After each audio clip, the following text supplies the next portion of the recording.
From Hollywood, it's time now for Bob Bailey as Johnny Dollar. Fred Wilkins at Northeastern Fidelity, Johnny. Oh, hi, Fred. I got a case for you.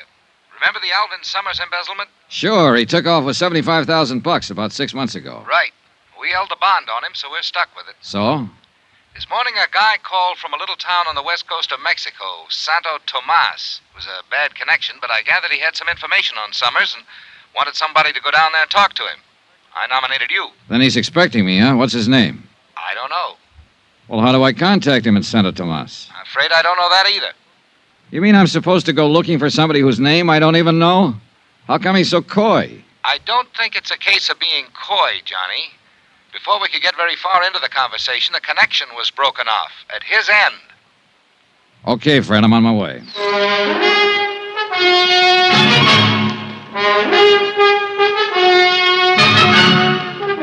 Tonight and every weekday night, Bob Bailey in the transcribed adventures of the man with the action-packed expense account, America's fabulous freelance insurance investigator. Yours truly, Johnny Dollar.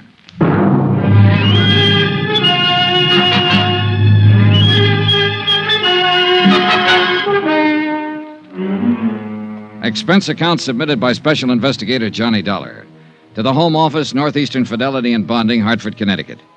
The following is an accounting of expenditures during my investigation of the Alvin Summers matter. Item 1, $220, plane, train, and boat fare to Santo Tomas, Mexico. For a town trying to be a resort, Santo Tomas shouldn't be so hard to get to.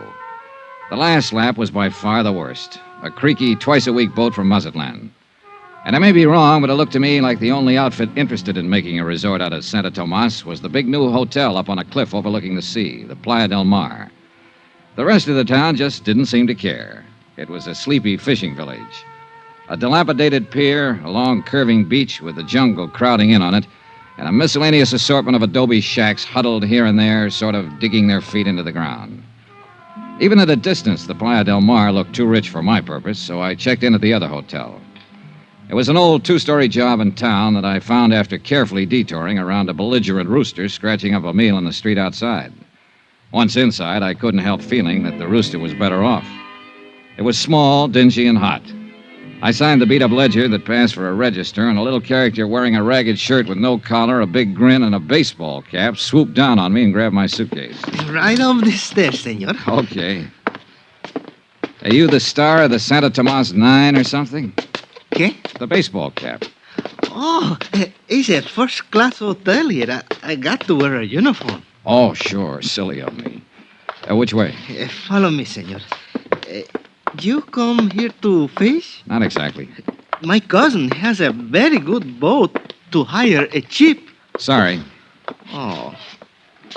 Well, if you're here on just a vacation, I'll be glad to show you the scenic sights for a very small fee. Hey, look, promoter, before you start making a career out of me, how about showing me my room? Okay, senor.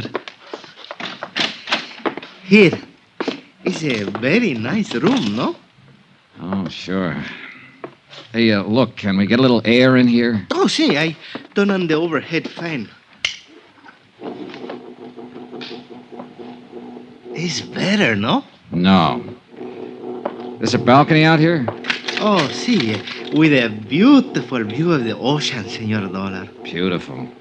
The only thing I can see is the wall of that building across the alley. But if you climb up on the railing and stand in the corner and look over the roof of the building, there in the distance you'll see the... Beautiful. Look, Benito, senor. Benito, I gather that in addition to a few other assorted enterprises, you're the bellboy in this establishment. I do everything. Oh, must really be a strain. Oh, see, I'm always straining. Been in Santo Tomas long? Si, senor. Too long. Have you heard my name mentioned around town lately? Anybody asking for me? No, senor. Holy rats. Oh, the door to the balcony. Oh, it's nothing, senor. Only the fan. What? Well, when the fan is on, the door, it blows shut. You're jumpy, senor. Huh? See, you are jumpy. Yeah, well, I'm in a good business for it, but, Tell me, did you ever hear the name Summers? Summers? Senor, in Santo Tomas is always Summers. Okay. I mean a man named Summers. Alvin Summers. Here's his picture. Take a look. Ever Ever seen him before? Senor, in this heat, it's strained to use the memory. Yeah, well, you think this might make you forget the heat? ¿Quién sabe, Senor Dollar? It might help. Here. Oh, $5 American. Gracias. Now, how about it? Si, senor. I have seen this man. Here in Santa Tomas? I think so. Where? How long ago? I don't remember, but I'll try to find out for you. Okay, Benito. That bill I gave you, I've got a few more just like it if you can locate the guy in this picture, Alvin Summers. Or if you can find anybody who's asking about me. Senor, for that kind of money, I'll not only find him, I'll bring him to you on a silver planter. Item 2 on expense account, $5 American to Benito the bellboy. Flying blind the way I was in this deal, I figured I needed all the help I could get. And who knows, Benito just might turn something. After he left, I stretched out on the rickety bed and tried to figure out a plan of operations. I had to make myself conspicuous if I wanted the man who'd called the home office to contact me. On the other hand, if Alvin Summers himself was in the vicinity, I'd have to be pretty inconspicuous to stand a chance of getting anywhere near him. Trying to do both at the same time might not be exactly easy.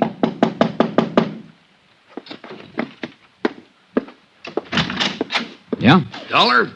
Well, yeah. Who are you? Carson's the name, E.K. Carson, and I'm sure glad I found you, friend. Hey, you the guy who telephoned and wanted to see me? I sure am. Well, my luck seems to be holding up pretty well. Not too well, I hope. Huh? Yes, sir. As soon as I saw you check in, I phoned the desk clerk to ask who you were. I says to him, he looks like an American to me. See, I'm in room Wait a 10 minute. downstairs. Desk clerk? I thought you meant that long-distance call. Well, the reason I hope your luck's not too good, friend, I'm sure hoping to get you into a little cribbage game. Cribbage? You play, don't you? No, I'm strictly the gin rummy type. Oh, I could teach you, friend. Wouldn't take a jiffy. Sorry, I thought you were somebody else. Oh, I sure wish I could get you into a little game, friend. Gets mighty lonesome making the rounds of these small towns. Are you in business here? No, I'm a traveling man. Regional sales manager for Hold Tight Zippers. Zippers? Down here? Sure thing. All a matter of education. As I often say, business is where you find it. Why, half the world is just waiting to be zipped up. Great thought, ain't it? Terrifying. Look, Mr. Carson, if you'll excuse What me... about that cribbage game, friend? Sorry, as I told Now, you, I'll bet if you just learned to play the game, you'd find out it was a whale of a lot of fun. I'll wait. Well, then, why don't we have us a good talk about business? Look, if you don't mind, I've got a few things to do around here, so... Sure, I know. To tell you the truth, I guess I'm just plain lonely. Daytimes aren't so bad when I'm out on the road, but nights I don't seem to be able to find anyone to talk to. Now that you're here... well, maybe we can have a drink sometime. Say, I'd sure like that. Then maybe we can get up a little game later. Well, maybe.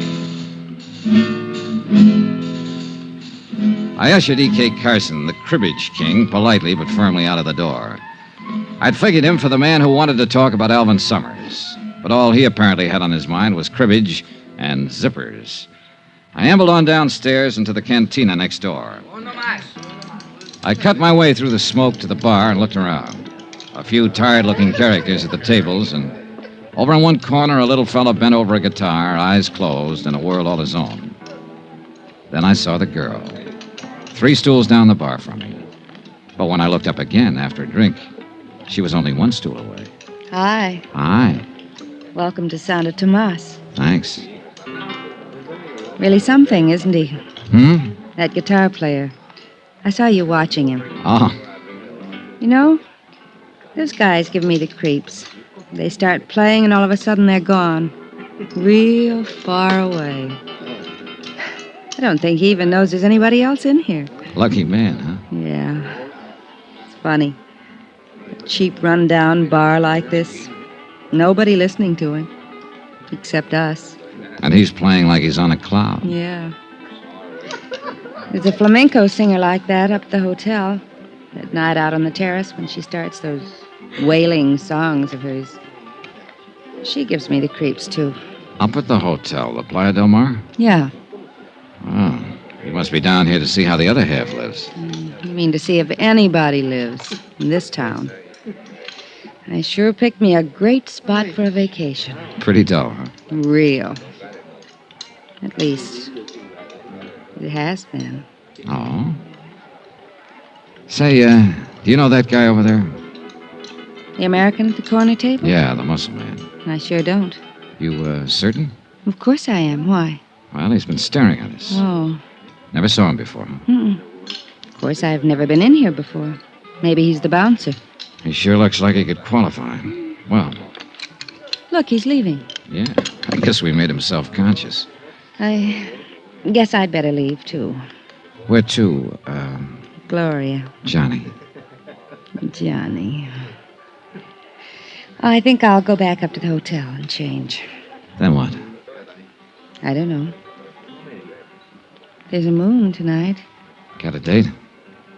Mm-hmm. Me? Mm-hmm. When? On the terrace. Half an hour. She left, and I sat there a drink or two, thinking her over and wondering what her angle was. I was pretty sure she was interested in me for more than my manly charms. And it occurred to me that it might not be too unpleasant finding out what was on her mind. Especially if it could help me locate an embezzler named Alvin Summers. I went up to my room to change. When I got there, I found I had company. Close the door. Well, my friend from the bar downstairs. I said close the door. Okay. Why the gun? Turn around. Face the wall. Okay. Hands against the wall. Hey, look, what are you... Shut up. Well, if you're looking for my gun, it's under my left arm. Thanks. Now turn around. So what's this all about? That's just what you're going to tell me. What's your name? Johnny Dollar. I'll bet. Cross my heart. We'll try again. What's your name? I told you, Johnny Dollar. You can think of a better one than that. Wise up, Buster. It sounds so phony, it's got to be legitimate. And speaking of names, what's yours? I'm asking the questions. You're answering. Okay, we'll play it your way. What are you doing down here, Dollar? Look, I'll make a deal with you. You tell me why you want to know, and maybe I'll be... Don't play games with me, Dollar. Next time you get more than the barrel of the gun. Hey, look, I don't know what this is all about. Okay, we'll cut out the question and answer routine. I know why you're here. Oh, So forget it, Dollar. Drop the whole thing and beat it. maybe I like it around here. But you won't like it around here anymore, Dollar. You'll learn to hate it.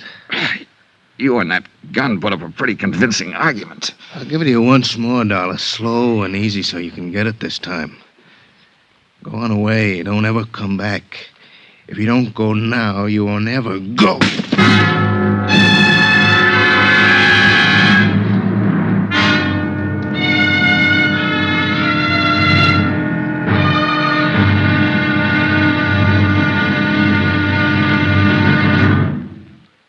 There'll be another exciting episode in the story of the Alvin Summers matter tomorrow. Tomorrow night, a threesome on a moonlit beach. A beautiful girl, me, and a guy with a knife. Join us, won't you? Yours truly, Johnny Dollar.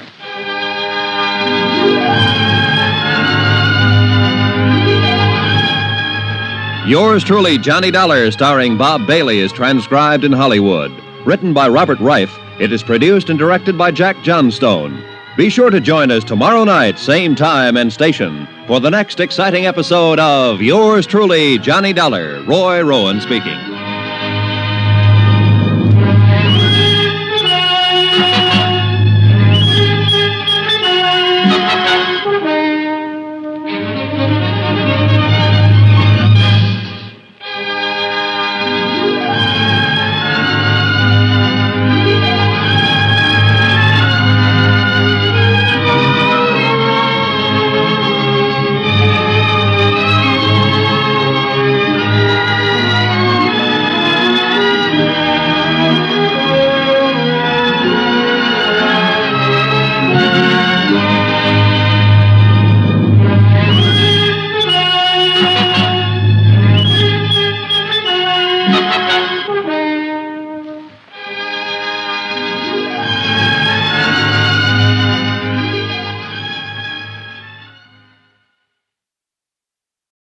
From Hollywood, it's time now for Bob Bailey as...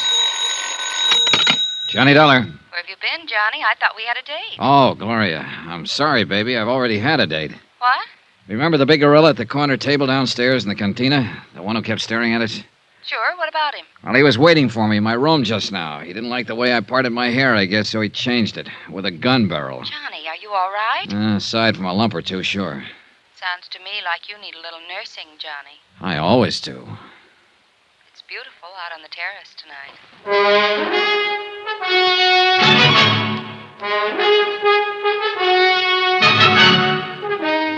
Tonight and every weekday night, Bob Bailey in the transcribed adventures of the man with the action-packed expense account, America's fabulous freelance insurance investigator. Yours truly, Johnny Dollar.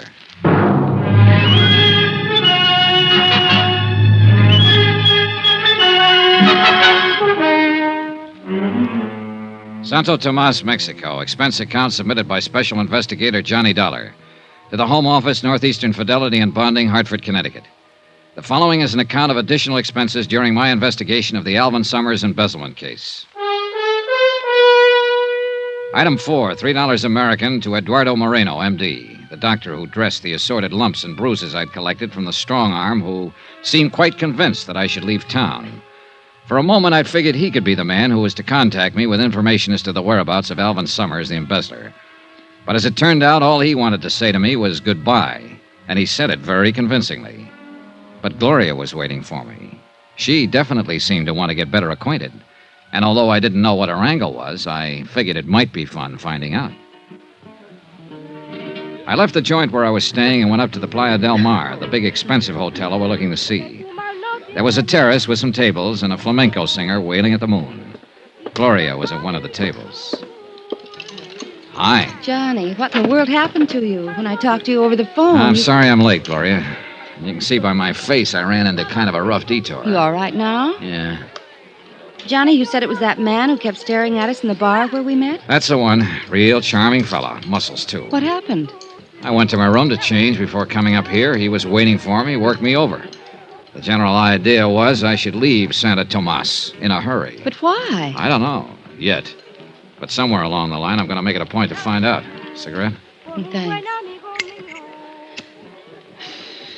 Well, looks like things are picking up a little. How so? I told you I'd found this place pretty dull so far, but now, with you getting beat up and told to get out of town, it's beginning to sound a little more interesting. Well, I could do with more dullness and a few less bruises, believe me. You must be down here on a lot more than just a vacation, Johnny. Oh, I don't know. A lot of people apparently come down here to this town just for a vacation. That's why you told me you came here, remember? There's only one difference. What's that, Gloria? I really am on a vacation, and I don't think you are. Oh? You're not the Santo Tomas type. Why not? Mexico City, maybe. Havana, maybe. But not Santo Tomas. No, I think you came down here to meet somebody. Or to find somebody. Okay. Suppose I did. Who would I be looking for? If you don't know, how would I? Looking for, you, maybe? Oh, now that's the nicest thing that's been said to me all day. If you are, it's too bad I didn't know it sooner. Why? It would have made this town a little more bearable. Waiting. Or maybe you've been looking for me. Let's not be blunt. Here I thought I was being so subtle. You have been looking for me? Well, I must admit I've been looking for someone who's alive in this town. Of course, what I should say is that I've always been looking for you, that I... Okay. I guess that leaves me right where I started from. Skip it. So, we're just two happy people on a vacation. Yeah. Okay, Johnny. Okay. Hey, that music. That the flamenco singer you were telling me about? Mm-hmm. Sounds pretty weird, doesn't she? But I like it. You know something? Sounds even weirder from down below on the beach. Oh? Like to see for yourself? Yeah, I think I'd like to. Well, give me a minute. What's the matter? Speaking of people staring at you. That guy again? Where is he? No, it's a little man this time. Over at the end of the terrace, see him? Oh, that's Benito. Who? The bellboy at my hotel. Excuse me a minute. Be right back. Sure. Senor Dollar, Hiya, Benito. the desk clerk told me you'd come up here. What's on your mind? You told me you'd pay me money if I could get some information for you. That's right. I want to know if anybody's been trying to contact me. You turn up anything? Not about that, senor, but the picture you showed The me. one of Alvin Summers? See, I told you I thought I'd seen him here in Santo Tomas. Now I'm sure of it. Good boy. Tonight I talked to a friend of mine. I described Senor Summers to him. He told me he used to work for him as a houseboy. Good. Did he tell you where Summers is now? No, he could not tell me that. Couldn't or wouldn't? I do not know, senor, but he tell me where the house is that Summers lived in. Where is it? You could not find it, senor. It's in from the beach in the jungle a little way. I would have to take you there. All right, let's go. Well, not now. I'm supposed to be on duty back at the hotel. I must get down there at once before the hotel clerk finds out I'm gone. When do you get off duty? At midnight. I'll come to your room then and take you to Senor Summers' house. Okay, midnight. Good boy, Benito. A real good boy, senor? Oh, yeah. Here. Oh, gracias, senor. But you should not have come here. Now, look, I've already had one guy tell me to leave town tonight. Don't you start. No, I mean you should not have come here to the Playa del Mar. Oh, why not? Because after you pay your check here, senor, you'll not have any more money left to pay me with. Well, don't worry about it, Benito. I'll bully it through somehow. See you later. Si, senor. Well, hello, Dollar. Oh, no. Carson, E.K. Carson, remember? Sure, the zipper salesman. What brings you up here? Oh, same thing as you, friend. Out doing a little stepping. I thought you told me down at the hotel that you figured half the world was just waiting to be zipped up. How can you afford to take the time off? All work and no play, friend. Haven't you heard? Yeah, well, I have a date. See you later, Carson. I'm still waiting to get you into a cribbage game, friend. Good. That's just what you do. You mean play cribbage? No, I mean keep waiting. When I got back to the table, Gloria was gone. I looked around, no sign of her. This I didn't get, and I didn't like. Why would she pull a disappearing act on me now? Johnny. Then I spotted her, just off the terrace on the path that led to the cabanas on the beach. I went over. She was carrying a scarf and wearing a one-piece bathing suit. The scarf looked bigger. Hi. Wow. I thought as long as we were going down to the beach, we might as well go for a swim. Why not? Be right with you. Item 5 on expense account. $7 for one pair of swimming trunks. $5 for the trunks and $2 to get the hotel shopkeeper out of bed to sell them to me. After all, I figured I ought to stay close to Gloria. That's the way she seemed to want it, and I wanted to know why. She could have some information on the whereabouts of Alvin Summers I could use. Well, she might.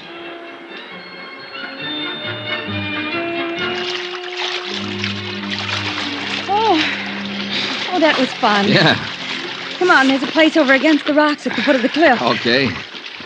What do we do now? Build a fire and roast marshmallows? I'm sorry, I didn't bring any marshmallows. Oh, it's just as well. I'm strictly the hot dog and beer type anyway. Here we are. This is my place, Johnny. I come down here almost every night. Oh, it's nice. I told you there was a moon tonight. Yeah. And the flamenco singer. Music comes right down the rocks to us. Doesn't she ever get tired? Doesn't seem to. What's she singing about? Do you know? Uh-huh. It's about a man in jail in a little town. His sweetheart tosses a rose to him through the bars. It drives him crazy. Cheerful. There aren't any walls around you, Johnny. Oh? The only trouble is, I don't have a rose. Well, who needs a rose? Johnny. Darling. Gloria, look, You were saying. You know something? I forgot what it was. Good. Let's keep it that way, darling. Hold it. So who's thinking of moving? Shh.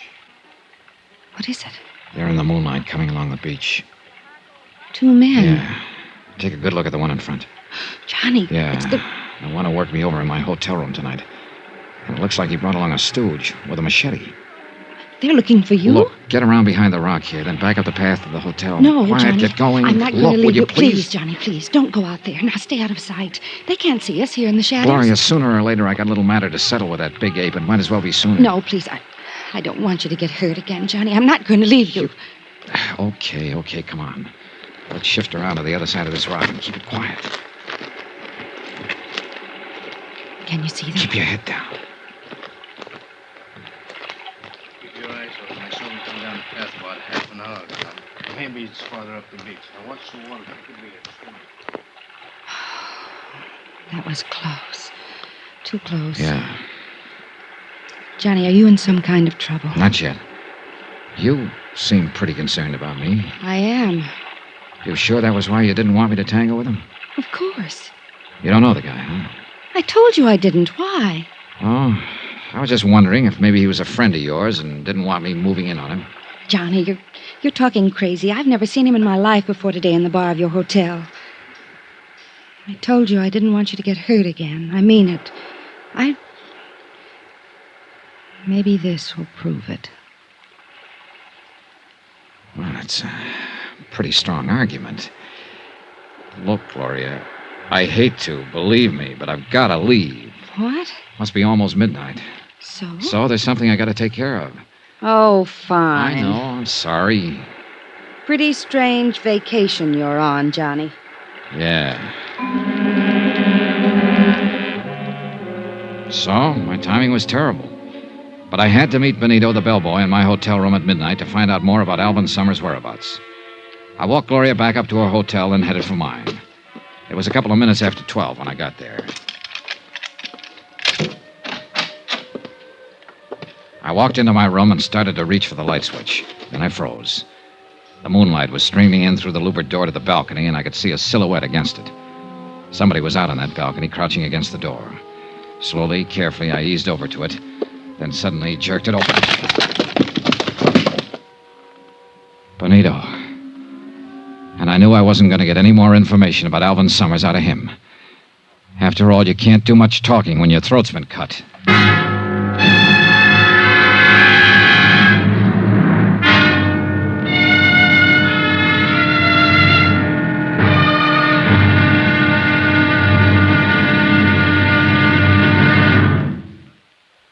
There'll be another exciting episode in our story of the Alvin Summers matter tomorrow. Tomorrow?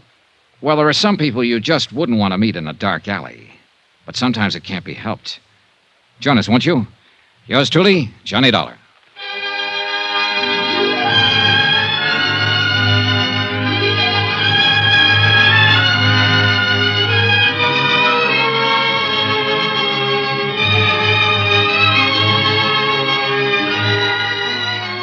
Yours truly, Johnny Dollar, starring Bob Bailey, is transcribed in Hollywood.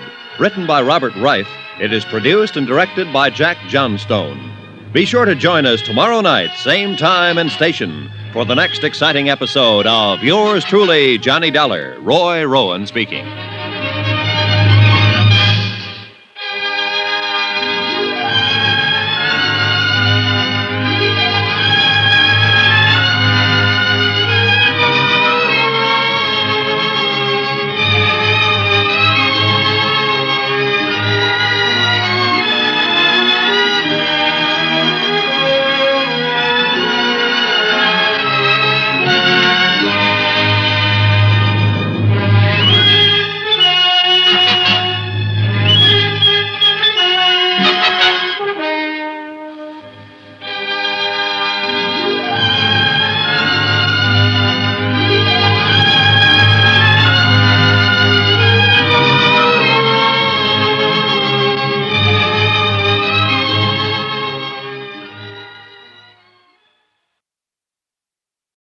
From Hollywood, it's time now for Bob Bailey as... Johnny Dollar.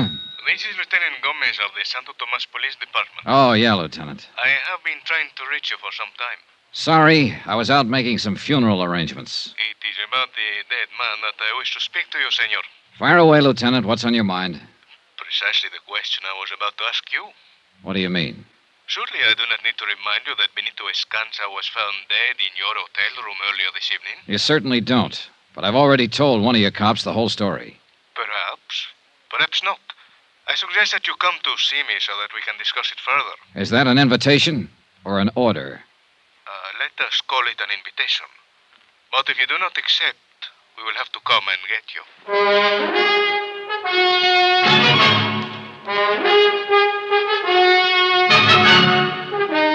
Tonight and every weekday night, Bob Bailey in the transcribed adventures of the man with the action-packed expense account, America's fabulous freelance insurance investigator. Yours truly, Johnny Dollar.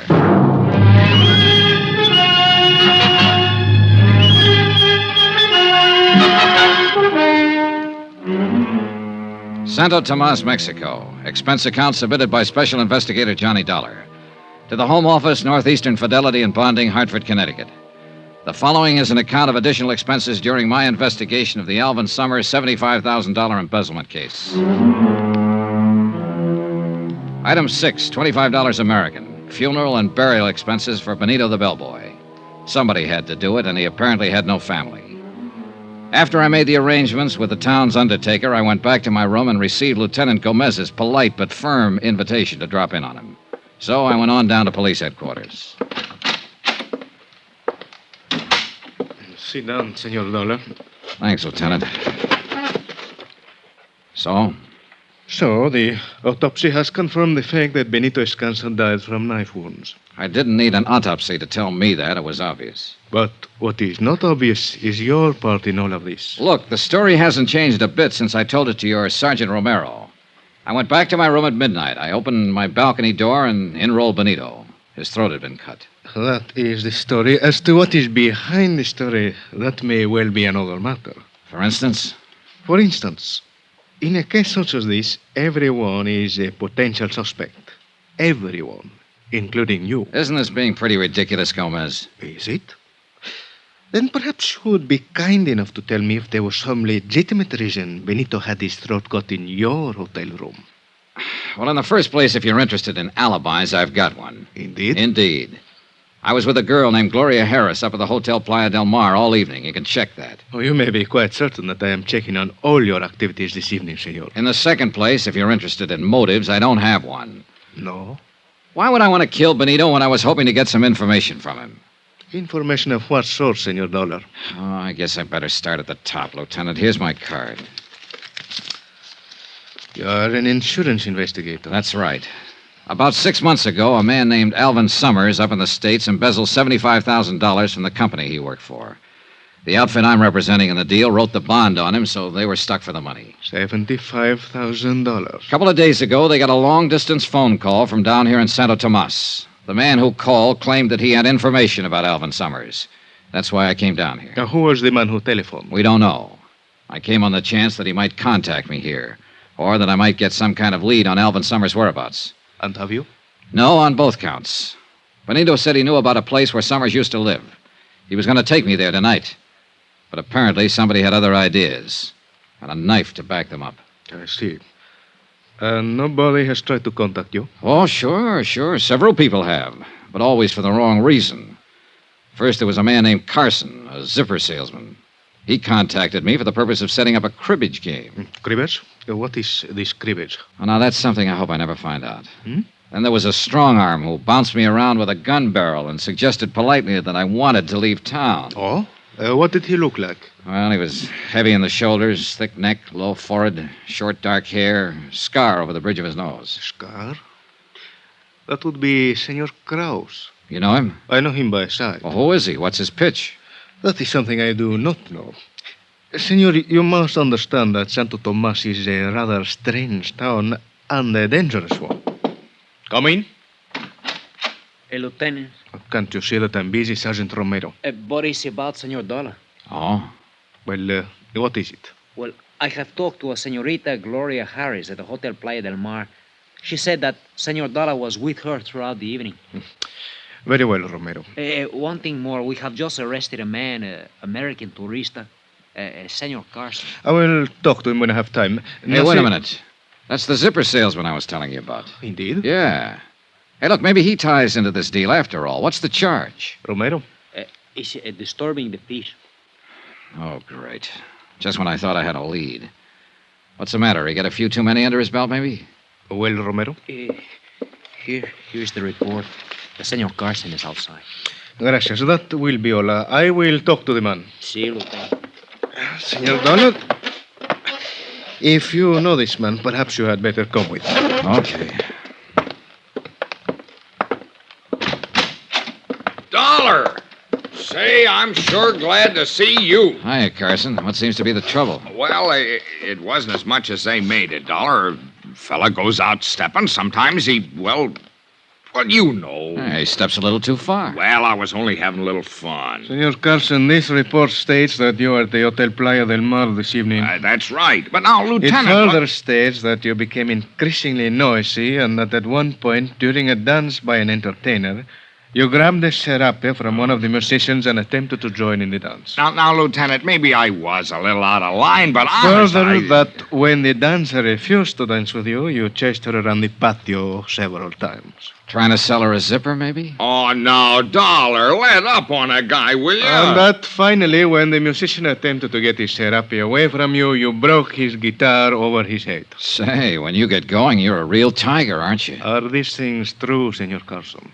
Well, I suppose the facts are correct, but they sound different somehow down here. I was just trying to have a little fun, you know. See, Sergeant Romero will conduct you to the magistrate. Romero! Well, Dollar, you're just going to stand there and not do anything? After all, we both live at the same hotel, and... And? Oh, you're a big help. What'll happen to him, Lieutenant? Oh, he will have to pay the damages, and there will be a fine. Which will probably go on his expense account. Lieutenant, you started to tell me about this Beetlebrow Krause who put a few dents in me. I started to say that before the people from Mexico City built the new hotel, this town unfortunately used to be something of a haven for undesirable characters from the United States. Fugitives, huh? Some of them still remain. And although I know very little about Senor Krause, it is probable that he is one of them. Could be. You say that he and Senor Carson are the only ones who have made any effort to contact you? Yeah, except for Gloria Harris, of course. I still haven't found out what's on her mind. I mean, what else is on her mind. She says she's down here on a vacation. Indeed. In that case, it has certainly been a long vacation. What do you mean? She has been here for several months, to my knowledge. Well. Now, that's very interesting, Lieutenant. Thanks. Anything else you want to ask me about Benito? Not at the moment, but I suggest you remain available. You know where to find me. One moment, Senor Dollar. A word of warning. As I told you, this town can be a dangerous place. I would suggest that you be quite careful. Yeah. And one thing I wish to impress upon you. If you are at any time tempted during your investigation to take the law into your own hands, I assure you that you will regret it. Well, in that case, I hope you're around when and if I need you. Whether or not I am available, the warning still applies. Okay. Be seeing you. Johnny, Wow, Gloria. I thought you were tucked in for the night. I couldn't sleep, so I called your hotel. Oh? They told me that the bellboy had been murdered, that you were at the police station, so I came down here. Is there anything I can do? Not for Benito, I'm afraid. He was killed in your room? Yeah. You think he could have been killed by mistake? Mistake? You mean maybe I was supposed to be the target? Hey, it's a thought. Johnny, you're in trouble of some kind. I wish you'd tell me what it is. You're not just down here on a vacation. Speaking of vacations, Gloria, let's Johnny, what is it? keep looking straight ahead. There's somebody across the street in the shadows. He's tailing us. Can you see who it is? When he goes past that light, I'll be... Well, what do you know? My old friend Krause again. You mean the man who came to your room and was looking for you on the beach? That's the boy. Funny how he always seems to pop up when I'm with you. Johnny, I tell you, I don't know Doesn't him. matter right now. Come on. Turn into the alley here. Okay. Now keep going straight down this alley and out the other end. Go back to your hotel and I'll call you there later. I may be a while. What are you going to do? Wait for him. No, Johnny. Look, Gloria, don't give me any argument this time. Get going. After she was out of sight, I ducked into a doorway. Then I waited. Yeah, Krause was following all right. I waited until he got right up to me. Then I dove at him. You! That's right, me. Drop the gun. Drop it. Yeah, this time I'm ready for you, sweetheart. Funny thing about me, Krause. I don't like guys working over me with a gun barrel, ever. All right. Now you're going to tell me what this is all about. Why you've been tailing me. Why you worked me over with a gun barrel in my room last night. I want to hear all about it. You know why. Talk. I said talk. You're not taking me back. Taking you back? I know you came down here after me, but I ain't going back. What are you talking about? I know what happens to a 3-time loser. 3-time? Want me back home, you gotta carry me. Hey, wait a minute. You ever hear of a man named Alvin Summers? Oh? How about Gloria Harris? No. You sure about that, Krause? Look, Dolly. Look, I'm telling you the truth. Yeah, I guess you are. You're too punchy right now to give me a routine. Yeah, I think I get it. You're wanted in the States. You figured I was a cop and came down here to make a pinch. Brother, right now, I sure wish I was. You mean you... No, I'm no cop. Oh.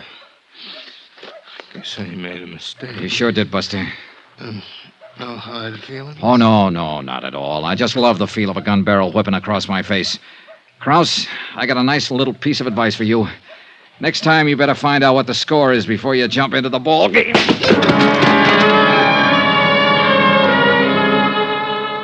I left him there in the alley and went back to my hotel. Then, just as I was about to open the door to my room, I heard someone moving around inside. I went quietly down to the end of the hall, out the window, then eased along the balcony back toward my room. Inside, it was dark, but I could make out someone bent over my luggage, searching it. I edged across the room, slowly. Then I lunged. Ah! Hello, Gloria. Johnny. Yeah, Johnny. Helping me unpack, maybe. Look, I can explain, Johnny. You know something? That's just exactly what you're gonna do.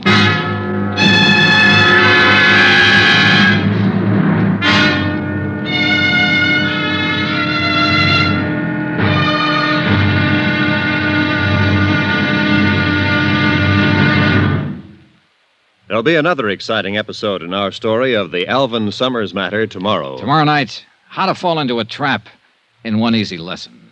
Join us, won't you? Yours truly, Johnny Dollar.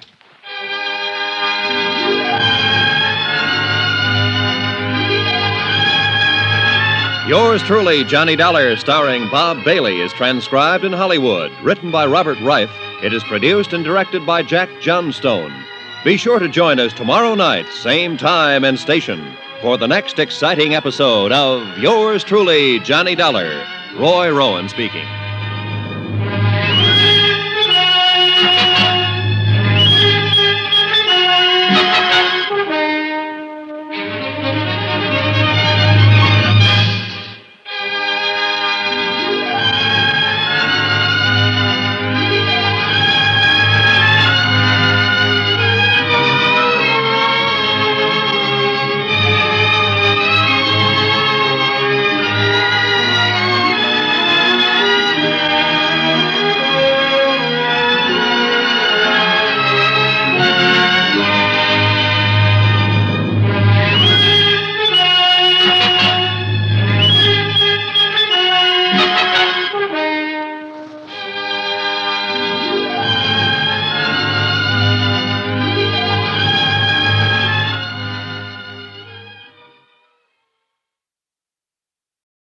From Hollywood, it's time now for Bob Bailey as... Johnny Dollar. Yeah, remember me, sweetheart? Johnny, I didn't I'm think... the guy you were making the big pitch for. Dancing, moonlight on the beach, the complete routine. Oh, I gotta hand it to you, baby. That was real nice acting. No, it wasn't acting, Johnny. I meant it, all of it. Oh, sure, Gloria, sure. That's why I catch you here and searching my room. That's all part of the big romance, huh? I can explain. And that's just what you're gonna do. Hey, look, Gloria, one guy has already wound up dead on this deal. I've got a strong hunch I'm number 2 man on the list. And this baby I do not want.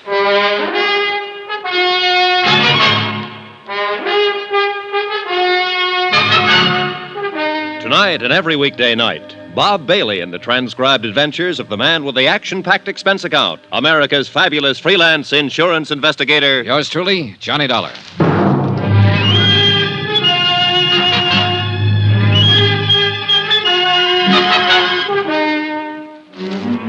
Santo Tomas, Mexico. Expense account submitted by Special Investigator Johnny Dollar. To the Home Office, Northeastern Fidelity and Bonding, Hartford, Connecticut. The following is an account of additional expenses during my investigation of the Alvin Summers embezzlement of $75,000. Item 9, $17.60, business entertainment for one Gloria Harris. Believe it or not, I wasn't going to put that item on the account because I figured it might just possibly be a private romance. But when I caught Gloria searching my hotel room, I knew she tied into the deal somehow. That she could give me information on Summers' whereabouts. Johnny, please. Oh, no, you're not leaving, Gloria, not yet. I'm not trying to get away. Oh, what's the use? You'd never believe me. Why should I? You lied to me. I lied to you once.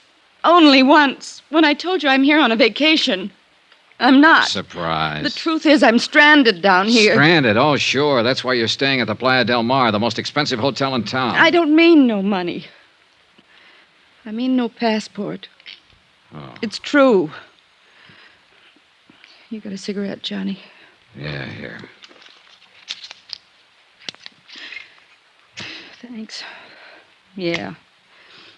I've been stuck in this ratty town for 4 months now.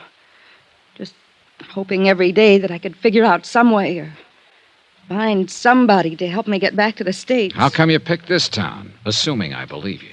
Because I heard that fugitives from the States sometimes came here. I've been drifting around for a year, from place to place. I guess I thought my luck had changed here. Well, it hasn't. How'd you lose your passport in the first place? I'll tell you if you really want to know, Johnny. Personally, I'd rather skip it. It's a long story and not a very pretty one, and it's all in the past. Let's just say I made a mistake about a guy. Okay, Gloria, okay. But there's one little item you haven't told me. Why you were searching my room just now. Because I was trying to find out something about you, Johnny. The reason why you're down here. Why? So maybe I could make a deal with you. Deal? You help me get a passport, and I'll help you. How can you help me? You're looking for Alvin Summers, aren't you? Oh, am I? 6 months ago, he embezzled $75,000 up in the States and took off. Go on. You came down here to find him. You're an insurance investigator. Keep talking. That's all. That's it. Now maybe you wouldn't mind telling me how you know all of... Oh, sure. That report in my suitcase. And the picture. Alvin Summers, I know him. I can help you, Johnny. Where is he? First, I've got to know if you'll help me. The passport? The passport. Well, what do you expect me to do about that? In your business, Johnny, you must meet a lot of people, all kinds. Maybe one of them has an extra passport or two for a price, maybe. All right, I'll see what I can do. That the best you can say? That's the best. Take it or leave it. All right, I'll take it. I haven't any choice. Now, about Alvin Summers. I'll take you there, to Summers' place. Where is it? Down the beach, about a mile below town. Then into the jungle a little way. How come you know where it is? I met Alvin Summers a couple of months ago. Here in Santo Tomas? Yeah. I went there once for dinner. Okay, you take me there, Gloria. First, I'd better go up to the hotel and change. The country's pretty rough on clothes. Okay, I'll meet you at your hotel in half an hour. Johnny, Hmm? I only lied to you about one thing. The reason I was down here. The rest of it I meant. Last night. On the terrace and on the beach. I meant all of it. Really, Johnny. And I mean this. You know, I'm kind of glad you told me that. See you in half an hour.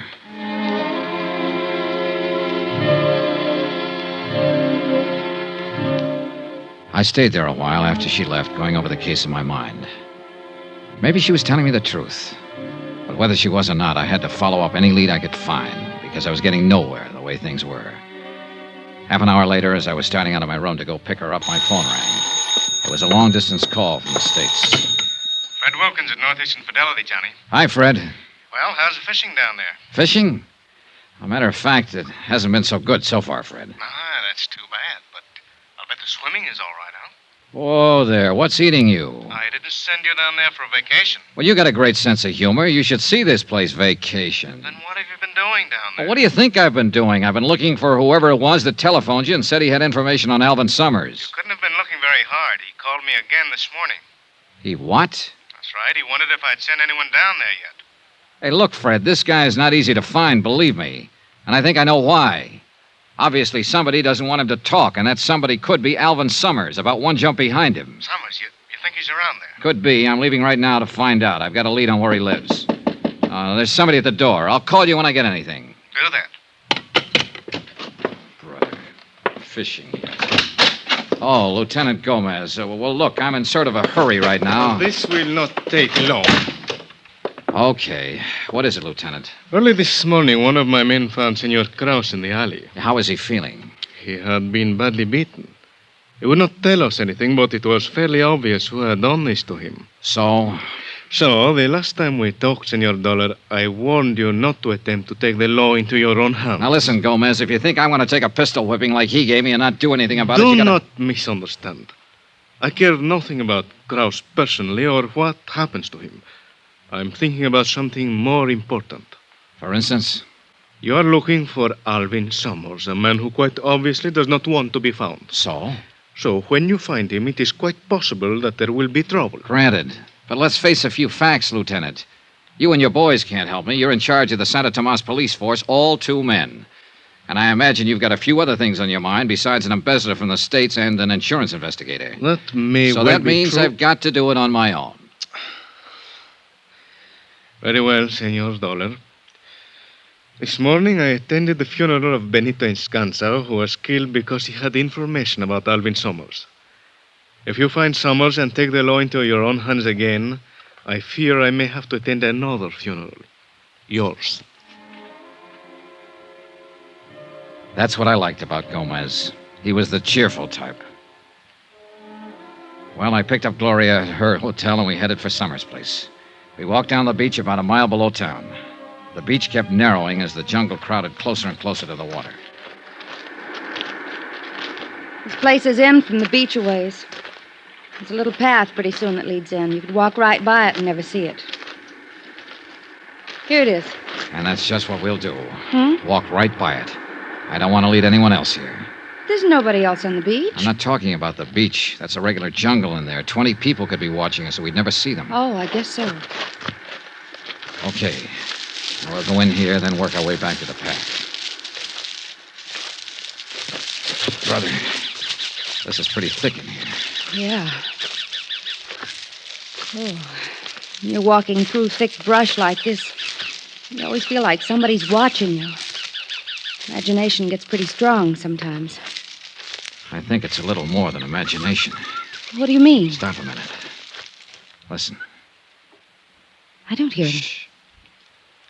Johnny. Yeah, somebody's tailing us again. Look, keep moving straight ahead. I'm going to circle and see if I can intercept him. All right, but be careful. Gloria moved on, and I started circling to the right. Every few seconds, I'd stop and listen. Yeah, he was still there. I pegged the direction of the sound and started edging toward it slowly.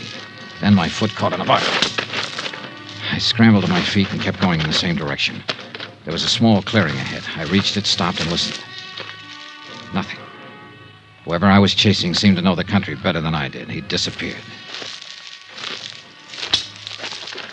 I caught up with Gloria a couple of 100 yards farther along the trail. Any luck, Johnny? No. Whoever it is pretty good at keeping out of sight. Are you sure it was a person? Might have been some kind of animal. Yeah, maybe. You can see a corner of Alvin Summers' hut from here. Past that big tree. Yeah, come on. And stay behind me. All right. If there's any trouble. You think there will be? Look, a guy who's this careful about hiding doesn't usually welcome visitors. Quiet now. No sign of life. Keep back against the wall. I'm going to open the door.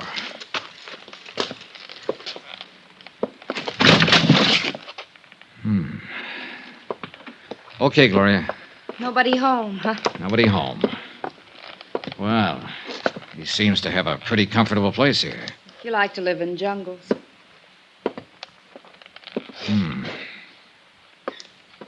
Yeah. What? Looks like he hasn't been around for several days. Oh? The food in these cupboards, pretty moldy. Yeah, I guess they've cleared out. They? Uh-huh. He and whoever was here with him. What makes you think someone was? For one thing, 2 sets of dirty dishes over there. Maybe he just wasn't neat. He'd have to have been awfully neat to use 2 toothbrushes and 2 kinds of toothpaste, and 2 people have been eating at this table. See the crumbs? Maybe there's something around here that could give you a clue to where he might be now. Maybe. If he's still alive.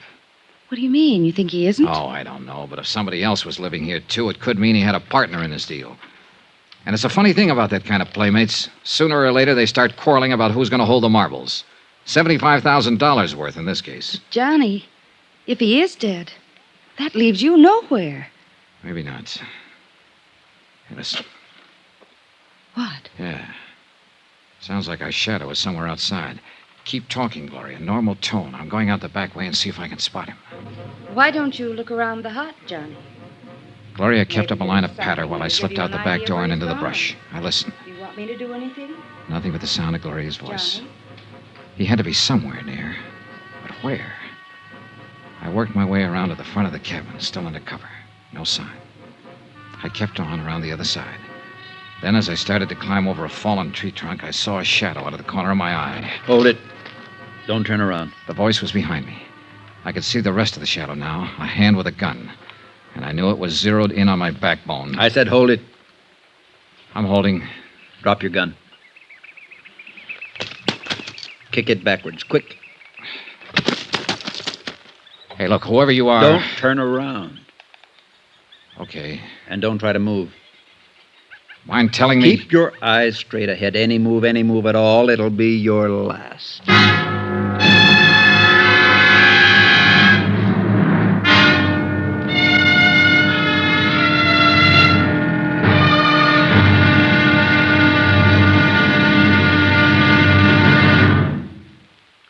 There'll be the final exciting episode in our story of the Alvin Summers matter tomorrow. Yes, tomorrow, how to find out what you've been looking for the hard way. Join us, won't you? Yours truly, Johnny Dollar.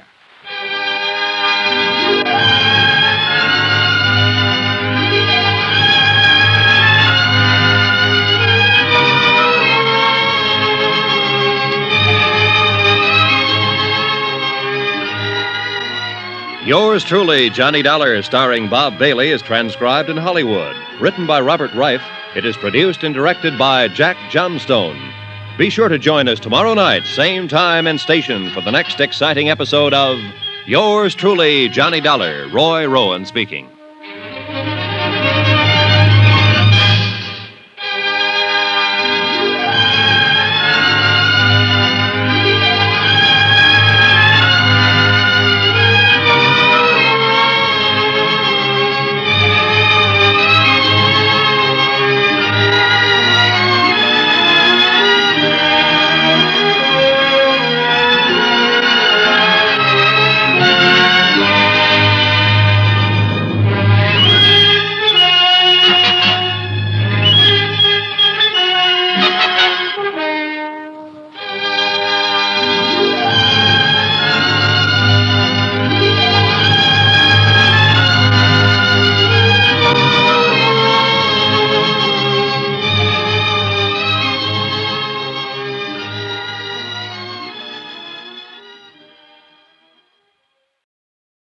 From Hollywood, it's time now for Bob Bailey as... Johnny Dollar. I told you, that's my name. What do you want, an affidavit? I've got to be sure. Look, you've got me out here in the middle of the jungle with a gun in my back. Don't turn around. And I can't even see you. You think I'd be kidding you at a time like this? Any move at all, and it'll be your last.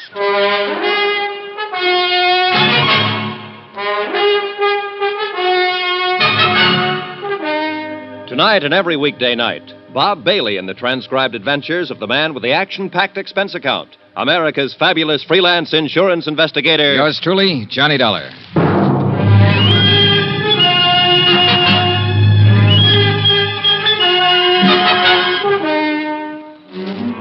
Santo Tomas, Mexico. Expense account submitted by Special Investigator Johnny Dollar. To the Home Office, Northeastern Fidelity and Bonding, Hartford, Connecticut. The following is an account of additional expenses during my investigation of the Alvin Summers embezzlement of $75,000. Item 12, 2 cents. Just what I figured my life was worth at the moment. Gloria Harris had taken me down the beach and into the jungle to show me the hut where Alvin Summers had been hiding out. There was no sign of him.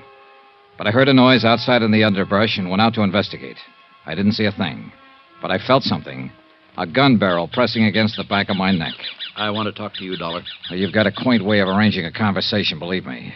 I could do better if you'd take away that gun. Johnny? Don't answer. Who's answering? Johnny? Wait. Well, Be in your hotel room in exactly 1 hour. look, what's this all about? You're looking for Alvin Summers, aren't you? Oh, am I? Johnny, where are you? I've got some information about him for you. Let's have it now. Not now. I've got to talk to you alone. Be in your hotel room in town in an hour, understand? Look. Do as I say, and be sure you're alone. Alone. Okay. Now, just keep looking straight ahead. Don't turn around, and don't tell anyone about this. Anyone. Understand? You make it pretty clear. I'll be watching you, Dollar. You won't see me, but I'll see you. I can believe it, mister. Johnny, please. Johnny, where... Oh, here you are. Yeah, here I am. Why didn't you answer me? I came out here looking for a guy, remember? How am I going to find him if I start shouting at you? But I got worried when you didn't come back to the hut. Yeah. That noise you heard outside, did you see anything? No, I didn't see a thing. Johnny, didn't you find anything to give you a lead on where Summers might be?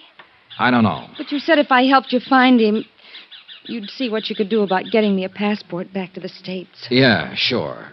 Come on, let's get out of here. It suits me fine. This place gives me the creeps, all these trees and vines. Broad daylight, but you can't see a thing. I know. My imagination's still working overtime. I've got that feeling we're being watched again. Funny, isn't it? Yeah, real funny. We kept on toward the beach. Gloria was fidgeting because she thought somebody was watching us. I was fidgeting because I knew somebody was. And I had a strong hunch he was the man whose long-distance phone call to the States brought me down to Mexico in the first place. We got back to the beach. I took Gloria up to her hotel, then went down to mine in town. As I crossed the lobby toward the stairway to the second floor, out popped a familiar face. Hello, friend. Oh, Carson. Lieutenant Gomez let you out of jail, huh? Oh, now let's get one thing straight, friend. I never was actually in jail. Well, you're lucky. I've seen the jail. Huh? Oh, well, I just had to pay a fine, and that judge they got in this burg read me the riot act, but then they let me go. Well, good. So now it's back to selling zippers, huh? Sure is, and I'm behind schedule, too. Checking out right now, as a matter of fact. A lot of territory to cover. Like I always say, half the the world's waiting to get zipped up. Yeah, you told me. I did? Say, Dollar, I'd like you to do me a favor. Oh? That little trouble I got into last night up at the Playa del Mar Hotel, I'd sure appreciate it if you'd keep quiet about it when you get back to the States. You mean you don't want anybody to know you got plastered, grabbed a serape, and did the fandango? Now, Dollar. Broke a guitar over the musician's head? Now, can't we just forget about that? Believe me, I had until you reminded me. Now, Carson, I'm reasonably sure we don't know the same people and won't be seeing each other again. I'd say the secret of your lurid past was pretty safe. Well, I sure hope so, friend. But about not seeing each other in the States, I was planning on looking you up. Goody. Yes, sir, I got a deal for you. Sorry, but I have all the zippers I can use at the moment. No, that's not what I mean, friend. I've been trying to get you into a cribbage game, remember? How can I forget? Well, instead, I'm going to look you up in the States and let you teach me to play gin rummy. How could I be so lucky? Oh, sorry. I think that's my phone. So long, Carson. I'll sure look you up back in the good old USA, friend.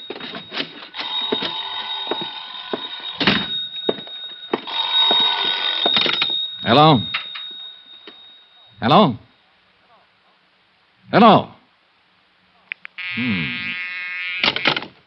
Keep your hands on the table. What? Oh, my shadow again. Anybody follow you? Not that I know of. You're early. I know. And I searched your room. That's become an old Santo Tomas custom. To make sure you really were Johnny Dollar. So now you know. What about it? You can turn around. I don't know. Maybe you'll tell me what... Wait a minute. A decent shave, and you'd match that photo I have in my suitcase. Alvin Summers. Yeah. I'm Alvin Summers. I don't get it. I had you figured for the man who made that long-distance call to the States that tipped me off to come down here. You're right about that, too. You put the finger on yourself? If you want to call it that. Well, what happened? Your deal go sour on you, maybe? Yeah. Yeah, okay, sit down. Take it easy. Tell me about it. I'll turn on the overhead fan. Pretty stuffy in here.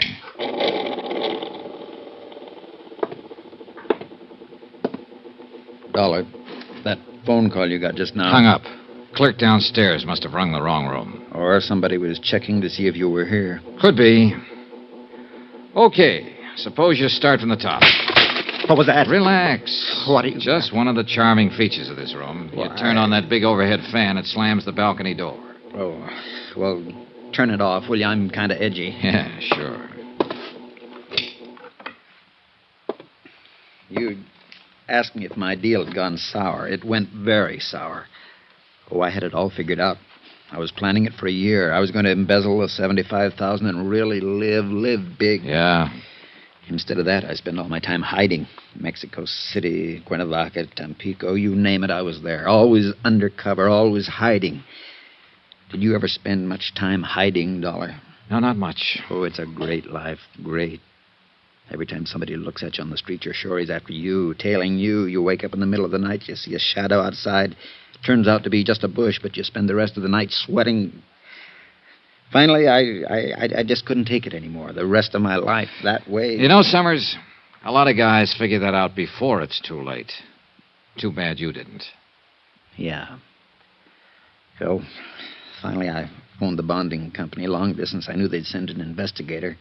They sent you. I thought if I could talk to someone like you, see what could be done.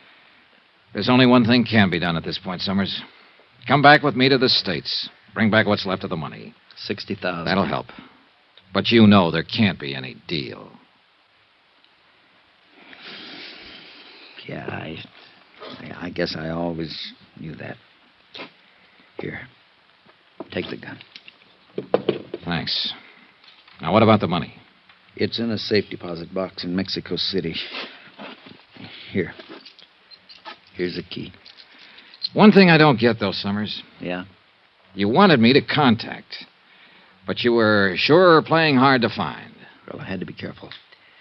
I got a look at you the first day you arrived. I wasn't sure you were the one, so I decided to come to your room that night, but then I saw somebody else coming here, so I gave up. Who was it? The bellboy. Benito? Hey, that'll be just before he got knifed. Oh, no. I wasn't the one who killed him, Dollar. I'm no killer. Just the fool who runs away with somebody else's money, remember? Anyway, I didn't have another chance to get to you till today. I had to keep undercover so they wouldn't find me. Wait a minute. Who's they? The man who arranged for me to come down here and the girl who was going to make it all worthwhile. The girl... Summers, don't... Me, Johnny. Gloria. Hello, baby. Here, let me... Leave the gun right where it is, Johnny.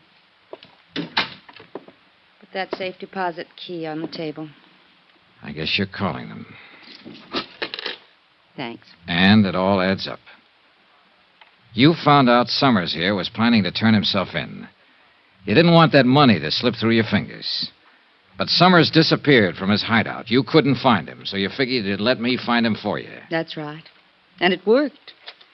And you're so right about that money. You think I'd give it up now? Gloria. Keep out of it, Alvin. If you want to go back and be a Boy Scout, that's your business. The money stays with me. Johnny. Yeah? This doesn't have to be the end of it for us. Oh. So now we get the pitch about making beautiful music, huh? I'm not kidding, Johnny. 60,000's a lot of money.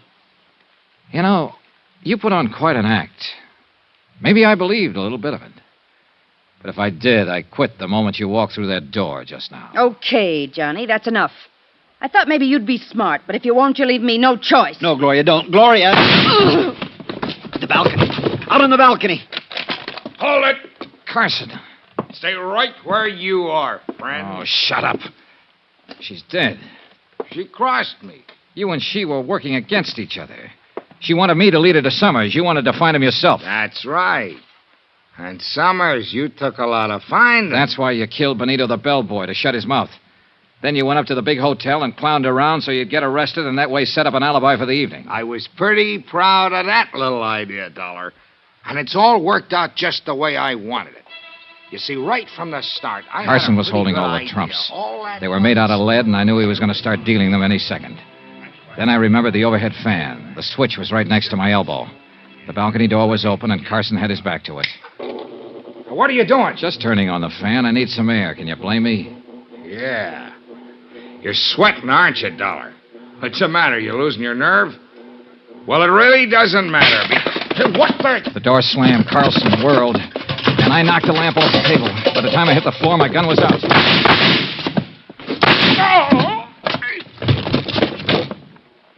I picked up the lamp and lit it again. Summers was crouched in a corner. Across the room, sitting on the floor, was Carson, staring stupidly down at the red bullet hole in his side. I picked his gun up off the floor. Dollar! Summers, call the police station, Lieutenant Gomez. Yeah, all right. Help me, Dollar. It hurts. Yeah, it hurts. But not as much as it hurt Benito and Gloria. You finally got me into a game, didn't you, friend? And you lost. Expense account item 13. Double the amount of item 1. $440. Transportation back to the States for Alvin Summers and me. And you know, I turned him over to the authorities as soon as we got back. That's the way he wanted it. Gloria? Well, once in a while I get to wondering if she really meant some of the things she told me. Not that it matters. Conclusion of report. Expense account total $923. Yours truly, Johnny Dollar.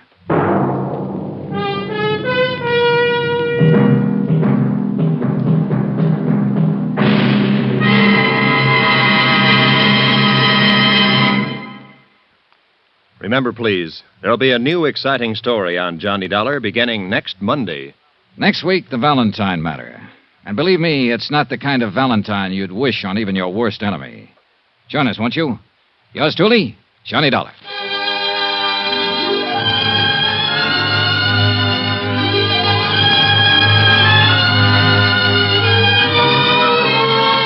Yours truly, Johnny Dollar, starring Bob Bailey, is transcribed in Hollywood. Written by Robert Reif. It is produced and directed by Jack Johnstone. Heard in this week's cast were Virginia Gregg, Marvin Miller, Don Diamond, Tony Barrett, and Parley Bear. Be sure to join us on Monday night, same time and station, for another exciting story of Yours truly, Johnny Dollar. Roy Rowan speaking.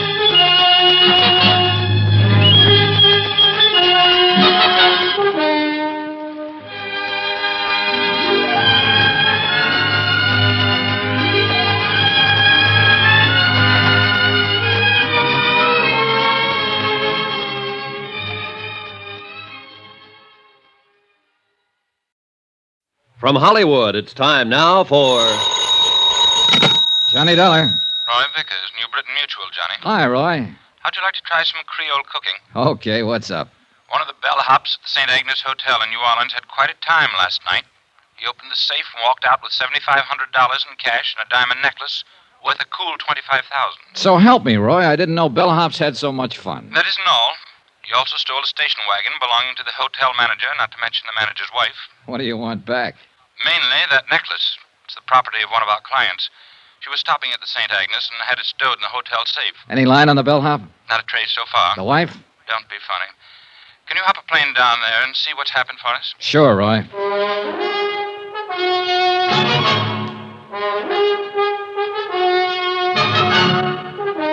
Tonight and every weekday night, Bob Bailey in the transcribed adventures of the man with the action-packed expense account, America's fabulous freelance insurance investigator. Yours truly, Johnny Dollar.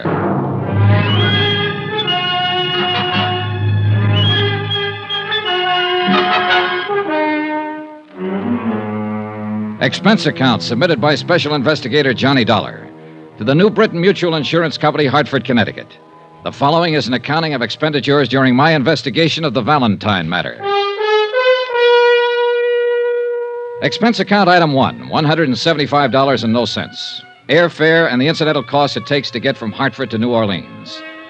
Once there, I was more than surprised to discover the police had wound up the whole case. The prodigal bellhop, along with the $7,500 in cash, the diamond necklace, the station wagon, even the manager's wife, had all been recovered. Everything and everyone tearful, but intact. I reported this development to all parties concerned, phoned the airport for a reservation back to Hartford, which they said would be the following afternoon, and then looked around for something to do. I found a spot on Burgundy Street that seemed to be less crowded than the others and settled down for the evening. That's where it happened. He was sitting alone, tall, gray-haired, rugged. A face full of some 50-odd years, I guessed, and full of some other things no one could guess. It was 3 drinks at the bar before I made out who he was, who he had been. A man who was once big, in a way that only Prohibition made them big. This seat taken? No. Mind if I sit down, Mr. Valentine? Well, you can't be that old. How old? Old enough to recognize me. Recognize you from your picture. A long time ago. Time. I guess I could tell you more about that than anybody. You a cop? No, I'm an insurance investigator. You were a cop once? Once. Can I buy you a drink, Mr. Valentine? Damn's enough. Sure. You're doing better than the boys in the force. I've been living in New Orleans for 3 months now. Nobody's called on me. Any reason why they should? No. No, there isn't.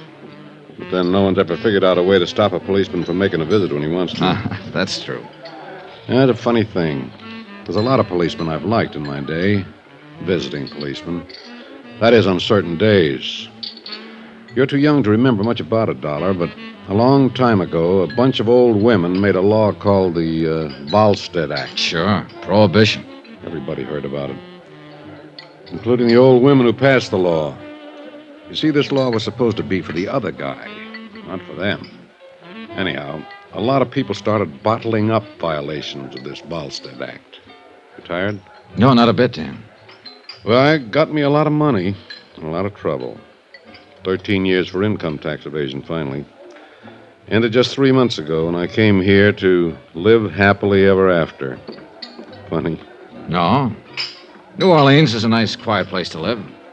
Better still, no one's bothering you. That's the way I want to keep it. And they can pass 1,000 stupid laws, and I'm not going to fall for any of them. Everything the book says, everything in order. How's that sound? Pretty good. Do you believe it? Yes, I do. Then I've got my point over. I'm flattered that you recognize me, Dollar. I paid back 10 days for every one I took. Now, all I ask is that you don't ask the police to bother me. Okay. As far as I'm concerned, Dan, you didn't even have the dinner I'm about to buy for you. Dollar, it's nice to come out of prison and be recognized by a nice guy. Where'll we go, Jimmy Moran's? That's where we went, and it was a swell dinner. Only Dan Valentine didn't eat much of it. He tried to smile and crack wise, but there was a sadness about him that stood in the way. I wanted to ask him more questions about those days back when, but I didn't. We dropped into a couple of other places. The Absinthe House, Joe Glorioso's. We listened to some jazz and drank Sazeracs and walked along Canal Street. Finally, we shook hands and said goodnight. Expense account item 2, $26.26. Hotel, board, and miscellaneous. The next morning, I packed my bags, checked out of my hotel, and was about to take a limousine out to Mobile Airport. Oh, Mr. Dollar? Yeah. A message for you. Oh, thanks. It was from a police officer on the New Orleans force, an Inspector DeBaca. Could I drop by before I left town? I went right over and met DeBaca, a tall, lean, gray-haired man with 30 years' service who kind of puzzled me at first. Thanks for coming by, Donna. Sure. Sit down. What's up? The bellhop take back his confession on that necklace theft? No. This is something else, Donna. Dan Valentine. Oh. You met him about 6:30 last night. You had 2 drinks with him, and you went over to Moran's and had dinner. You went to 2 other places. You left him at 11:30. Yeah, I also brushed my teeth when I got back to the hotel, but I bet you can't tell me what color my pajamas Now, take were. it easy. Just take it easy. Maybe I'm saying this bad. He doesn't know it, but we've been keeping an eye on Danny ever since he showed up in New Orleans. Just so happened you were with him last night, and you did business with us here yesterday afternoon. So? We want to know if you had any business with Dan Valentine. Don't be funny, Inspector. Okay. Now, don't get huffy. Let me put it this way. Dan came to New Orleans 3 months ago, bought a house out in Jefferson Parish.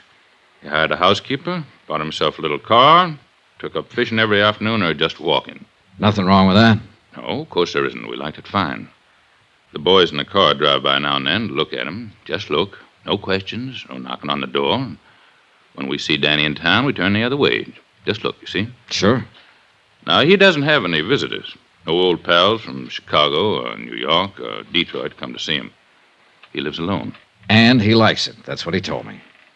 You're his first visitor.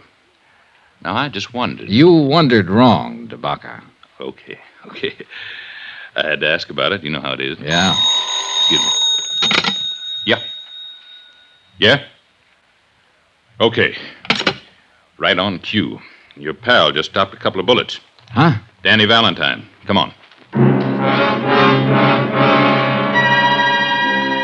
According to the uniformed officer who had put in the call, a newspaper boy had found Valentine lying on the sidewalk and roused the neighborhood. One of the residents had carried him inside. The ambulance crew stood by the bed as we came in. Valentine was lying on his back, the white chenille spread under him, changing to a deep red. 2 bullets had ripped ragged holes in one shoulder through flesh and bone. But he was just as self-contained as ever. I got the idea you were going to stay out of trouble, Dan. I didn't know I was in any trouble. Hiya, Dollar. Okay. You went to the police after all? No. The inspector called me in. About you, Dan, but let's forget that for now. How'd this happen? This? Cleaning my gun. You're a loser, Dan. You're not supposed to have a gun. Oh, you know me and the law. We sometimes didn't hit it off. Art, where is the gun? What gun? The gun you were cleaning when you were walking down the street and shot yourself. I swallowed it. Now, look.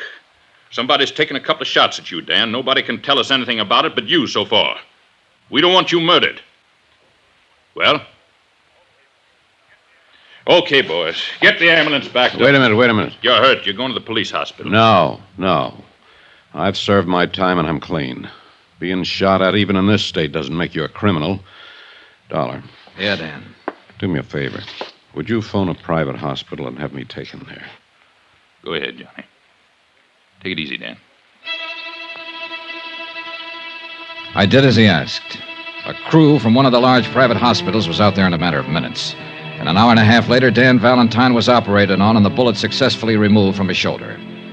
I waited around until he was taken to a private room, and Inspector DeBaca waited with me. Dollar? Yeah. Why don't you go back to Hartford? This isn't any of your business. I know. My plane takes off at 4. I'll be on it. Well, why are you waiting around here? Oh, to see how he is, I guess. You pal of yours? I just met him last night. You know that. But you're waiting around? Yeah. You want me to tell you why you're waiting around? You want to make sure he's okay.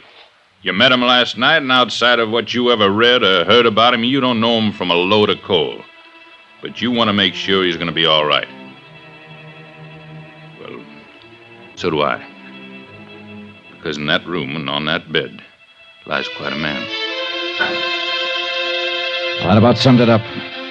No matter what he had been or what he had done, Dan Valentine was quite a man. It was the same thing that had caused me to go over to him the night before and start a conversation. The same thing that caused me to believe his plans for living a quiet life in New Orleans. He came out of the anesthetic a half hour later, and he sent for me. Hi. Hi. They say it's going to be okay. Oh, sure. This is nothing. I just wanted to thank you for giving me a hand. DeBaca could probably help you more. All you have to do is tell him who shot you and why. I shot myself, and just for something to do. Look, Dan, I have a fair idea of how tough things were for you and how tough they can be now. But Inspector DeBaca understands it, too. He'll do everything he can to help you. But you have to help him, Dan. DeBaca's a good boy. You're right. You'll tell him who shot you? If there was any way he could help me, I'd let him know first. I'll handle this myself. Guess you'll want to be getting your airplane. Yeah. Good luck, kiddo. Same to you. I went back to my hotel, picked up my bags, and took a cab to Mobilon Airport. My plane had developed engine trouble, and there was going to be a 5-hour delay. I killed time at the bar and in the restaurant and just standing around looking at the field at night. By that time, the newspapers carried the story of the attempt on Dan Valentine's life. It was as skimpy as the story Dan had told himself, and it troubled me.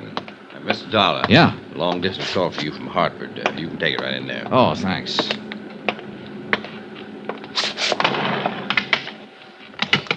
Johnny Dollar. Roy Vickers, Johnny, at New Britain Mutual. Glad I caught you. Just waiting for my plane back to Hartford now.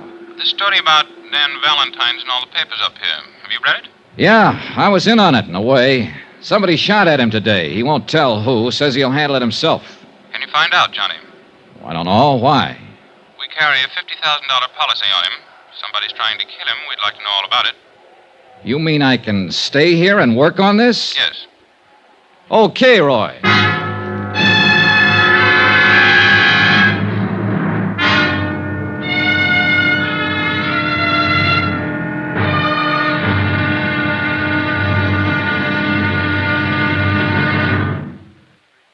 There'll be another intriguing episode in our story of the Valentine matter tomorrow. Tomorrow, all the King's men, that could be the New Orleans police force, try to keep one man alive. And they almost do it. Join us, won't you? Yours truly, Johnny Dollar.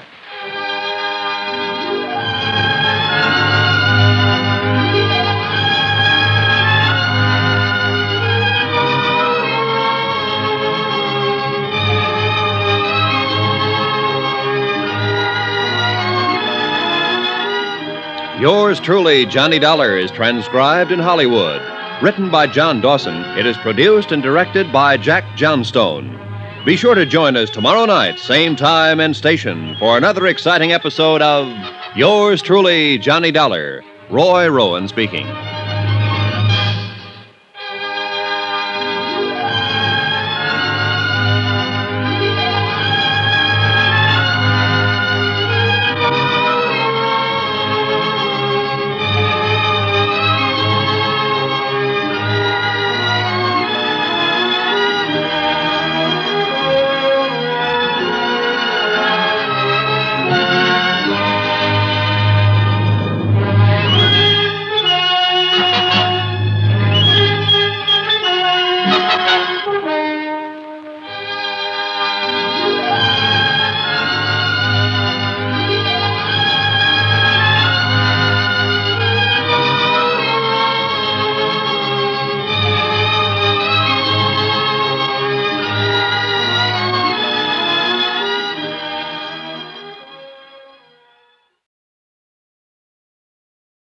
From Hollywood, it's time now for Johnny Dollar. This is Charlie DeBaca down at headquarters. You left a call for me? That's right, Inspector. Thought you went back to Hartford.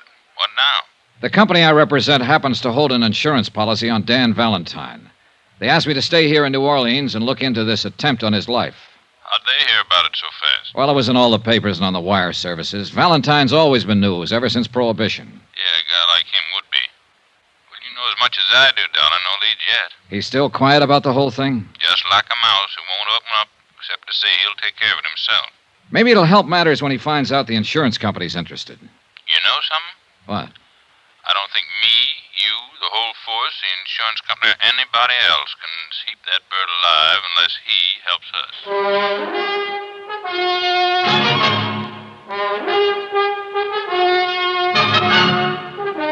Tonight and every weekday night, Bob Bailey in the transcribed adventures of the man with the action-packed expense account, America's fabulous freelance insurance investigator. Yours truly, Johnny Dollar.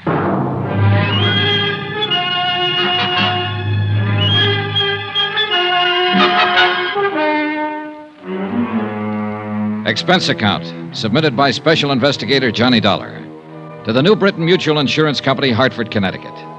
The following is an accounting of expenditures during my investigation of the Valentine matter. Expense account continued. Item 3, $3. One telegram to Roy Vickers in Hartford requesting a copy of the policy contracts between New Britain Mutual and Dan Valentine, plus the name and location of the beneficiary and any other debt on the case. After that, I walked over to the police station and looked up Inspector DeBaca. Sit down. Thanks. I don't quite get this, Dollar. What's your part? Well, the insurance company would like a full report on everything that's happened, that's all. You could give them that on the back of your thumbnail, couldn't you? Not quite, Inspector. Oh, you mean a separate report from what we have? Something like that, yes. Well, it's their dough. They can spend it any way they want to, I guess. If there's any reason for them canceling the policy on Valentine, they'll do it. The fact that somebody shot at him a couple of times and came near killing him is one thing. The fact that he won't open his mouth about it is another. They're looking for a way out? I didn't say that. They just want to make sure about everything, that's all. An insurance policy's a contract, mutually beneficial to both parties. Both parties have to keep the line of that contract. They don't figure Danny Valentine's running around shooting himself for insurance money. Inspector, they don't figure anything. Well, now that you've been official, be unofficial. What's your idea? Well, Valentine's got a legitimate policy with the company. They don't want to see him killed. They tell me to investigate the shooting. Actually, they're telling me to see to it that he stays alive and well. Well, that makes sense. Good luck. If you'll sort of let me tag along on the case, I'd appreciate it. Well, we'll see. Oh, what's the matter now? It just occurred to me. Valentine bought a house out in Jefferson Parish 3 months ago, a couple of days after he was released from a federal pen. Now, he's lived there quiet, minding his own business, keeping his nose out of trouble. Yeah. Well, as long as a man does that, even a man with a background like Valentine's, as long as a man does that, we don't bother him, and he doesn't bother us. Well, so? So what happens? Yesterday, you meet him and have a couple of drinks with him. Hello and goodbye. Boom, boom. He gets shot twice. By somebody, somewhere. You a bad news boy? Now, that's as wild as you can get. We had nothing together except the drinks. You sure? I'm sure. Well, I'm thinking about it just the same. Here. Be back in a minute.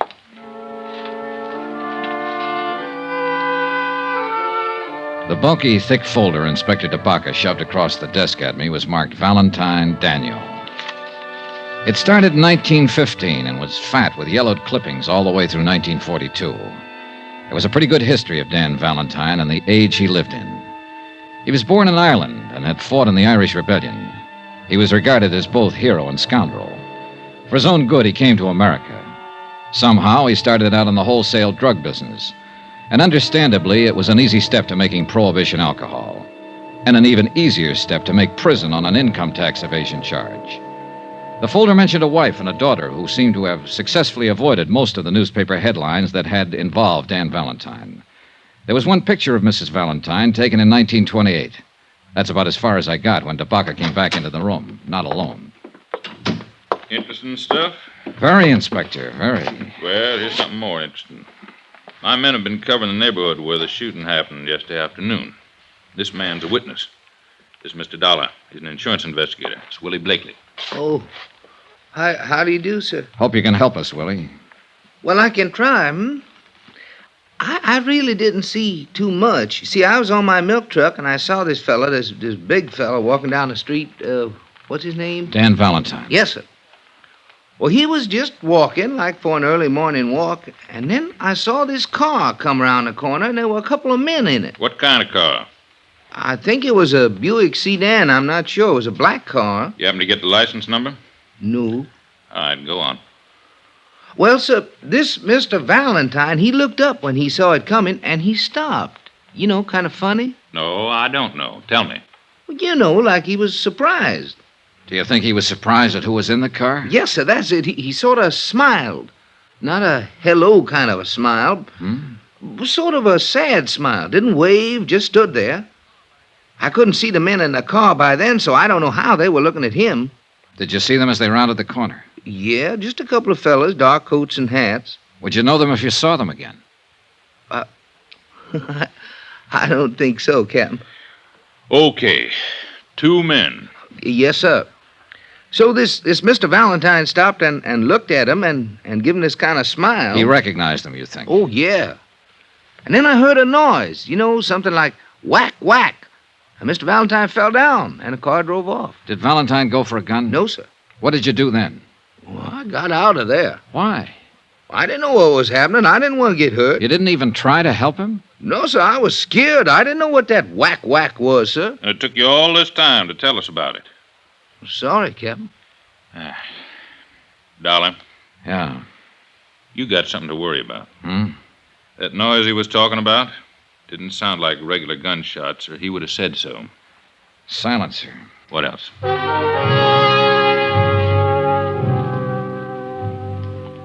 Inspector DeBaca continued to question the witness, trying to ascertain more details about the shooting, the car, and the men inside the car. 4 hours later, when I left, he was still at it. Some more expenses. Item 4, $2.50. Cab fare from police station to hospital. I thought I'd drop in and take a chance on Dan Valentine coming across with some information. Sorry, no visitors. It's pretty important. I'm a friend of his. I'm sorry. Well, when can I see him? That's hard to say. Mr. Valentine's condition is not too good. What? Well, nothing to be alarmed about. He lost so much blood that he's in a weakened condition. The doctor's ordered a transfusion. Oh. You can phone in later if you like. Excuse me. Yes, ma'am? I should like to see Mr. Valentine, please. I'm sorry. I was just telling this gentleman. That's impossible. How is he? He needs rest. The doctor feels he'd be better off without visitors at the moment. Thank you. I had a feeling about the gray-haired, well-dressed woman, and I hurried after her down the long corridor outside the hospital. I was just in time to see her take a cab that had been waiting at the curb. I managed to hail one myself, and we tagged along Canal Street behind her until she paid off the driver in front of the Roosevelt Hotel. I was right behind her when she stopped in the lobby and got a key to room 1016. I gave her 5 minutes, then I knocked on her door.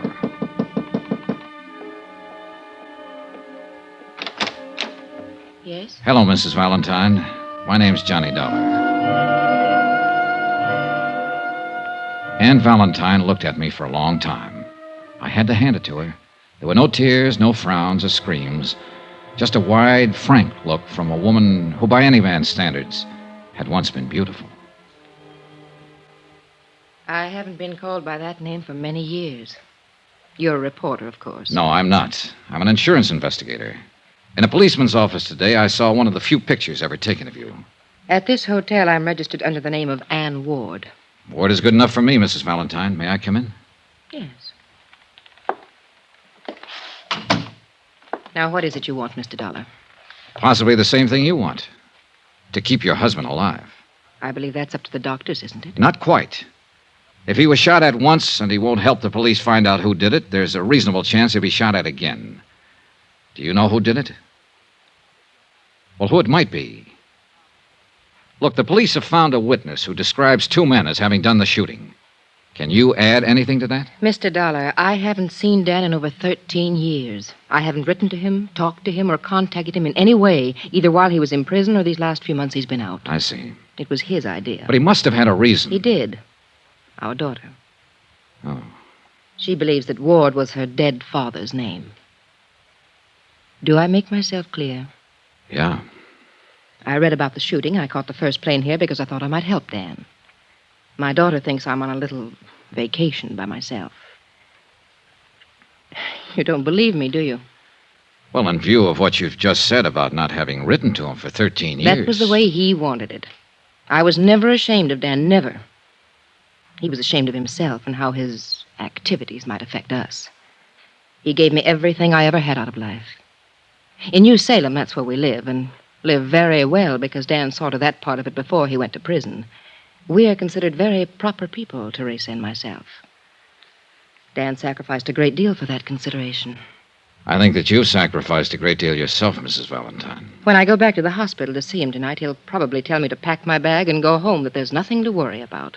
But there is something to worry about, isn't there, Mrs. Valentine? He won't talk about it, and you won't talk about it, and both of you know all about it. Oh, Mr. Dollar, you're a very young man. I'm sorry if I sound like I could help you. I can't. Please go. I went back to my hotel and had some dinner. Then after a while, I put in a phone call to the hospital and found out I could talk to Dan Valentine between 7:30 and 9. About then, a special delivery came for me. It contained the information I wanted regarding the policy on Dan Valentine. I noticed that the beneficiary was a dual affair, wife and daughter, Anne and Teresa Ward. I had to check with Inspector DeBaca just once more. No luck. He had been unable to identify or locate the two killers described by the witness. He was trying to trace the car. 7:30 on the dot, I was at the hospital.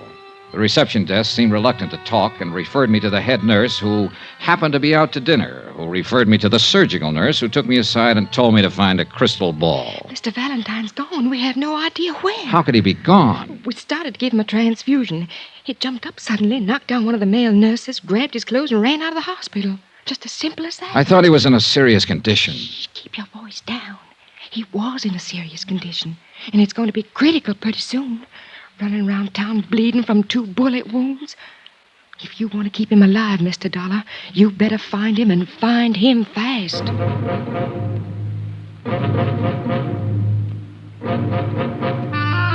I thought over what Dan Valentine had told me in the hospital earlier. about taking care of the matter himself.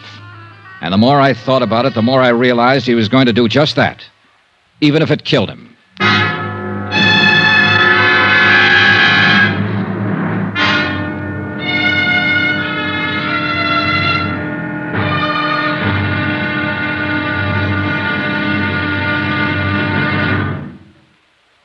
There'll be another intriguing episode in our story of the Valentine matter tomorrow. Tomorrow, what happens to a 30-year-old grudge when somebody explains it with bullets?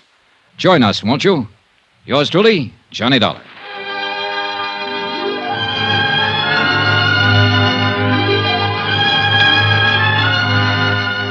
Yours truly, Johnny Dollar, starring Bob Bailey, is transcribed in Hollywood. Written by John Dawson, it is produced and directed by Jack Johnstone. Be sure to join us tomorrow night, same time and station, for another exciting episode of Yours truly, Johnny Dollar. Roy Rowan speaking.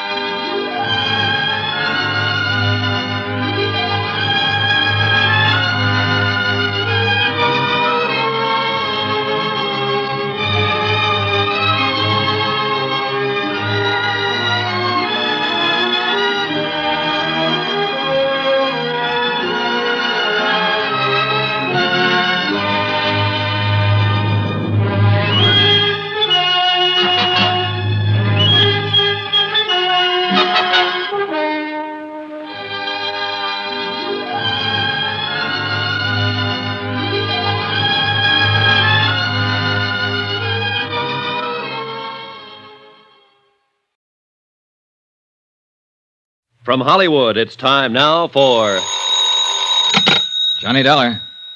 This is Ann Ward, Mrs. Valentine. Have you heard anything about Dan? Nothing, Mrs. Valentine. The police are looking everywhere for him. I went to the hospital tonight and they told me he walked out. He might die, Mr. Dollar. I know, Mrs. Valentine. Did you tell anyone I was here in New Orleans? If you mean, did I mention it to the police? No. Thank you, Mr. Dollar. That was very kind of you. But it makes me mad that I didn't, Mrs. Valentine.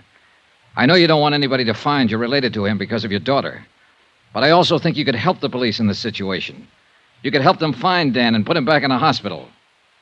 Mr. Dollar, would you come over and talk to me, please? Please.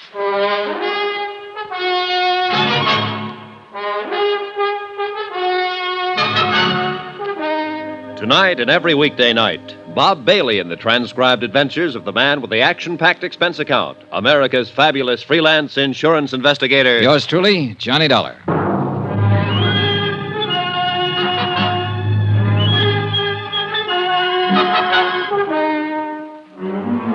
Expense account submitted by Special Investigator Johnny Dollar to the New Britain Mutual Insurance Company, Hartford, Connecticut.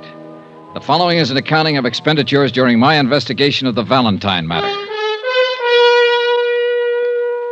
Some more expense. I believe this is item 5. Yeah, $4. 4 drinks for myself. When a next big shot of the roaring 20s like Dan Valentine carries a $50,000 life insurance policy and walks down the street one day and gets himself shot and refuses to disclose who fired the bullets, I have to do the worrying for the insurance company.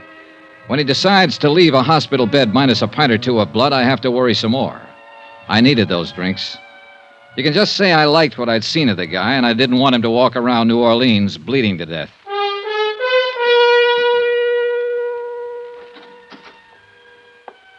In here, please, Mr. Dollar. The wife, who hadn't seen or heard from him for 13 years, looked pale and wan. It was obvious that the strain was beginning to tell on her, although she tried hard not to show it. Doesn't it ever cool off in New Orleans? Sometimes. But I'm not here to talk about the weather, Mrs. Valentine. You know that. Yes, I know. Well, don't just stand there and give me the tears, then. If you've got anything to say, say it. If you know anything that'll help, let me know about it. You're perfectly right in being angry with me. Mr. Dollar, I honestly don't know where Dan is. Well, do you know why he'd get up out of a hospital bed and endanger his life? I have an idea he might have wanted to see somebody. Who? I don't know. The 2 men who shot at him? Perhaps. I just don't know. We aren't getting anywhere, Mrs. Valentine. Look, I'm going to talk to you frankly. Why did he come here to live in New Orleans? Well, You live in New England with your daughter, Teresa. Obviously, Dan thinks a great deal of you and her. He's given you everything, provided for you with all of his troubles. Spent 13 years in prison. I can imagine his thoughts about you and her while he was in there. And yet he comes out and lives 2,000 miles away from you. He didn't want to interfere with Teresa in any way. Sure, but it seems to me he'd want to look at you, at her certainly. Even if it was a matter of living in Boston and taking a bus to New Salem and standing on a street corner one day to watch the two of you cross the street. That sound reasonable to you? If you put it that way. Well, look, there's some reason he picked New Orleans. Some reason he didn't give himself the little gratification of just looking at you and Teresa. Why? Why here? I'm sure I don't know. And why is he running around now? I can't answer that either. But it must have something to do with you and your daughter. Obviously, you're the only ones he ever cared about. Well? I honestly don't know. Well, and I can't help you, and I can't help myself or him. You mentioned his having a reason to be in New Orleans. Maybe... What? There was a man named Webster, Conrad Webster. He was a member of the Illinois Bar once, in those days. Did a great deal of work for Dan and friends of Dan. I think he lived here. Wait a minute, I've seen that name... Yeah, on copies of the insurance policy. A man named Webster had the power of attorney. He bought the insurance. There's a trust in there for your daughter. Yes, Conrad Webster was an old friend of Dan's. I don't even know whether he's alive now or not.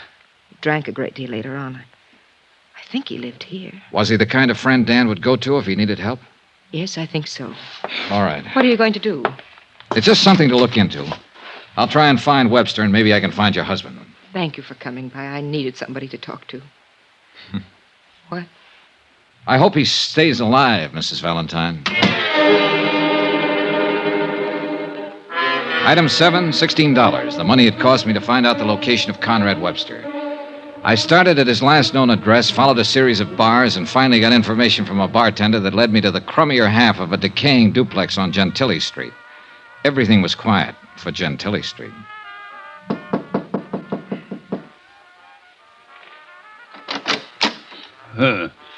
Young man, the drugstore delivers what I need most. The telegraph office what I dread most. Obviously, you represent neither, and therefore you are no concern of mine. Wait a minute. Are you Mr. Webster? Conrad Webster? I am he, and I am drunk and disheveled, and it is 3:00 in the morning. I'd like to talk with you. May I come in? You may not. This isn't exactly the hour for making calls, but I did stop by and pick up something to take the edge off. Sid?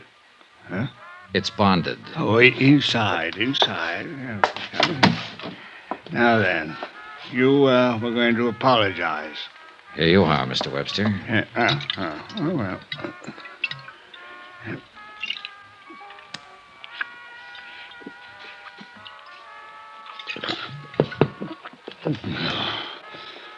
Now then, as long as this lasts, you will last. All right. I'm looking for a man. The entire world is looking for a man. Just one man. A man they blindly presume will break off these shackles that bind us and lead us forth into eternal justice. Yeah, sure, but that's not An ironic anticipation. I'm talking about Dan Valentine. You are? Yes, I'm a friend of his. No. No, you don't come from that place. The pallet is not with you. You lie. I didn't say I was in jail with him. Then where else would he have made friends these long years? He's out of prison now. He's been out for 3 months. And I'm aware of that. Did you know he was shot at yesterday? 3 hours ago, he left his hospital bed. I thought he might have come to you. Is he here? He is not. Do you know where he is? I do not. Mr. Webster, if Valentine isn't back in the hospital pretty soon, he'll die. Why is the phenomenon of death so persistently alarming? So he will die. They all die. Usually from a bullet. And that's what's going to happen to him. 2 bullets he stopped yesterday. Do you understand me? Acutely. You've impressed me with the urgency of his situation. But Dan Valentine is not here, nor has he been here, nor has he contacted me, nor do I know where to contact him. All right, Mr. Webster, all right. I guess I believe you. Your concern for him is a distressing irritation. Well, what is the reason for it? I'm an insurance investigator, and it's my job to keep him alive. More than that, I like him. I told you I was his friend. I think he deserves to live. You, his friend? No. You are too young to be his friend. His friends, for the most part, are gone. Like the long years, like Homburg hats and the Charleston and Lime Ricky. The ones who are left are broken and tired and faded, with old faces like mine, like his. And we should be gone too. Another age is here. This is my sadness. As for yours, Dan Valentine should never have lived in that age or this age. He was meant to be an explorer, a pioneer who conquered a wilderness, not a racketeer who conquered a west side. Are you sure you're his friend, Mr. Webster? I once thought so. He once thought so. Now, I haven't strength enough to be anyone's friend. What's your name? Johnny Dollar. Good night, Mr. Dollar. The look in Conrad Webster's eyes held the same sort of sadness I had seen in Valentine's eyes. But they were different, too. They held a weakness. The strong, sad eyes were somewhere else in the city, walking alone, probably looking for two gunmen, and the lifeblood was slowly draining from the body that sparked them. I went back to my hotel and tried to sleep, but sleep wouldn't come. I was still rolling and tossing at 7:30 the next morning when Orange Juice Coffee in the morning paper came up. A nationwide syndicate had picked up the new development in the Valentine shooting and gone to work on it. Among other names they mentioned in giving a resume of Valentine's career were his wife and daughter, living in New Salem under the name of Ward. Hello? This is Johnny Dollar. I just read the morning paper, Mrs. Valentine. Oh, yes. I'm sorry it broke for you this way. That's very kind of you to say so. Maybe it's for the better, anyhow. For years I've been wanting to tell Teresa who her father is, what he's like. I'm going to call her later today. Tell her where I am, explain why I'm here. I think she can take it. You're doing pretty well yourself. Thanks again. Any word yet? No, we still can't find him. Mr. Webster, did you find him? Yes, he wasn't much help. The New England paper said that Mrs. Ward was out of town. Sooner or later they'll find out what town Mrs. Ward is in, I'm afraid. Well, maybe you'd better get another hotel. Use another name. Yes. All right, I'll wait to hear from you. Mr. Dollar. Yes? Thank you. I put in another call to Inspector DeBaca and asked him about developments. Valentine was still unlocated. They were covering drugstores and doctors' offices where he might seek assistance. The two unidentified men who had shot him were still unidentified. The police weren't able to dig up any more witnesses or get any line on the car. By 4 in the afternoon, Mrs. Valentine had still not called me to report a new address. I got worried and went over to the Roosevelt to see what was what. I was surprised to see Inspector DeBaca in the lobby talking to the bell captain. All right, son. If you remember anything else, call me here. Yes, sir, I sure will. Hi. Hi, Dollar. Well, you want to talk first, or you want me to? All right, I'll talk first. Mrs. Valentine's been staying here under the name of Ann Ward. You knew that. Yeah. Why didn't you say anything to me? She asked me not to. Doesn't make any difference now, anyhow. That boy over there called us a little while ago. He said that Dan Valentine came in here this afternoon, went upstairs, came back down 15 minutes later with Mrs. Valentine. They both left together. Yeah, he must have seen the story in this morning's paper and guessed she was in town. That's the way I see it. Well, we're right back where we started from, and I'm about sick of it. We're a little better off. 2 people are easier to find than 1. We found them all right at 7 o'clock that night, and it was easy. 3 squad cars were already drawn up in front of the little hotel, and I noticed with a sinking heart that a hearse was there also. Dan Valentine and his wife were dead.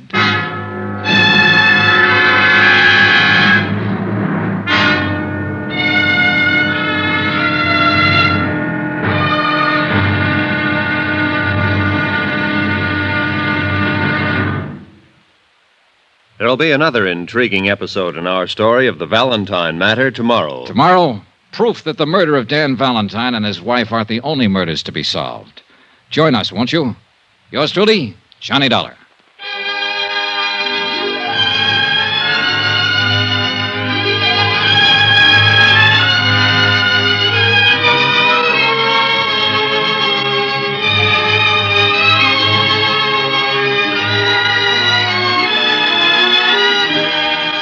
Yours truly, Johnny Dollar, starring Bob Bailey, is transcribed in Hollywood. Written by John Dawson, it is produced and directed by Jack Johnstone. Be sure to join us tomorrow night, same time and station, for another exciting episode of Yours truly, Johnny Dollar. Roy Rowan speaking.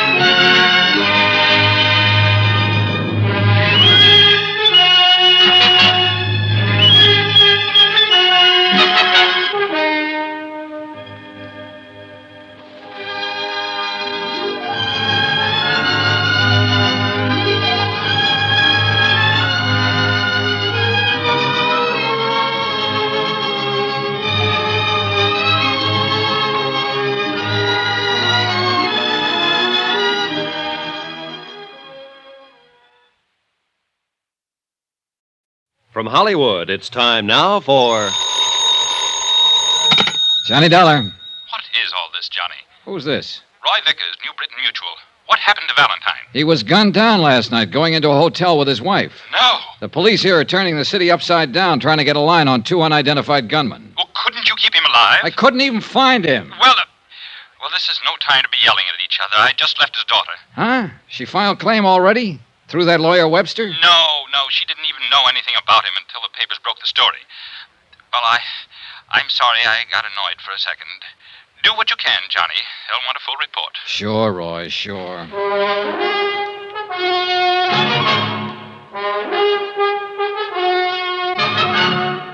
Tonight and every weekday night, Bob Bailey in the transcribed adventures of the man with the action-packed expense account, America's fabulous freelance insurance investigator. Yours truly, Johnny Dollar.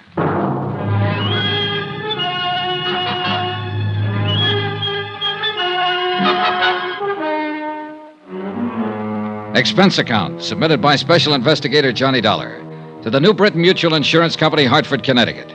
The following is a further accounting of expenditures during my investigation of the Valentine matter. Item 9, $7 for dinner. I had it with Inspector Charles DeBaca, New Orleans Police. He was a haggard, tired-looking man about that time. All of us were. You want some more coffee? No, thanks. Two men, both about 6 feet, wearing dark suits and hats, medium to slight builds. One possibly 35, the other possibly 40. Well, that about ties up with the description of the two men who plugged Valentine earlier and earned him a place in the hospital. Yeah. We got more of a chance this time, though. Be some other witnesses. Somebody has to tell us what kind of a car they had and what direction they went. One thing, they weren't using silencers anymore. No, but they did a professional job. I think Valentine knew him, climbed out of that hospital bed to go out looking for him. Sounds reasonable. How do you figure the rest of it, Inspector? Well, Valentine saw the newspaper story and knew his wife was in town. He went over, got her, and I take it they were going to check into a new hotel when their friends showed up. She just happened to get in the way, huh? Sure. Why'd anybody want to shoot her? Why would anybody want to shoot him? Well, because no matter what he was now or how he was playing it, he still lived pretty hard way back then. A man who's lived the kind of life he has and done the things he has is bound to make a few enemies he'll remember. No, I think it has something to do with his family. I agree with you that Valentine probably made enemies all over. But he wasn't the kind of man to get excited about any of those kind of people. He pretty well knew how to take care of himself and handle trouble. That's why he was out looking for them. You sound pretty certain. It seems to me that if Valentine had been expecting trouble from some of the old-timers, he'd have carried a gun. You got a point. But then again, he was pretty gentled up. You know how he spent most of his time? Painting. Huh? And that house he bought out in Jefferson Parish is covered with pictures he's done since he's been out. Oils. Pretty good, too. And when he wasn't painting it, he was listening to music. You'd hardly think of Danny Valentine taking up the arts. Hardly ever. Well, I gotta make a call and get busy. Yeah. Inspector. Yeah? Any objection to me going out and looking around that house? It's your privilege. Personally, I'm gonna look around town for a couple of gunmen. Anyone out there now? His cook, name's Yachino. Nice woman. Okay, I'll keep in touch with you, Inspector. Do that. Dollar. Now what? You forgot to tell me you looked up the old family lawyer, Conrad Webster, the other night. Oh, I was trying to find Valentine, the same as you. Well, if you happen to run into Webster again, you tell him to drop in and see me. Huh? He is missing. I didn't know what to say to that, so I left him standing there and went back to my hotel and shaved, changed clothes, and tried to go over the whole thing in my mind. I did phone into the police station and find out that the slugs that had killed Valentine and his wife were from an Italian-make pistol, a Rombero, 37.5 caliber, so far untraced.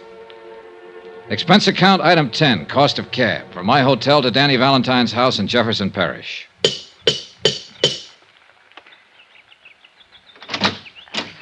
Yes, sir. How do you do? Are you Mrs. Iacchino? Yes, sir. Who are you, please? My name is Johnny Dollar, Mrs. Iacchino. I'm from New Britain Mutual Insurance Company. I'd like to talk to you, if I may. About Mr. Valentine? Yes. Not right now, Mr. Dollar. Some other time, huh? Well, if you prefer it that way, Mrs. Iacchino, but... It's been a hard day here. I mean, Mr. Valentine's death and his wife being killed with him. All of these policemen in and out of here, and now Miss Ward and all. Miss Ward? His daughter? Yes, she's here. Arrived 2 hours ago. Stay here. Could I see her? You come tomorrow, Mr. Dollar, please. Huh? Tomorrow? Mrs. Iacchino. Yes, Miss Ward. Who is it? Mr. Dollar. He's from the insurance company. Insurance company? Yes.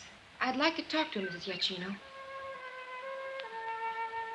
Teresa Ward stood at the base of the iron grill stairway, tall and dark-eyed.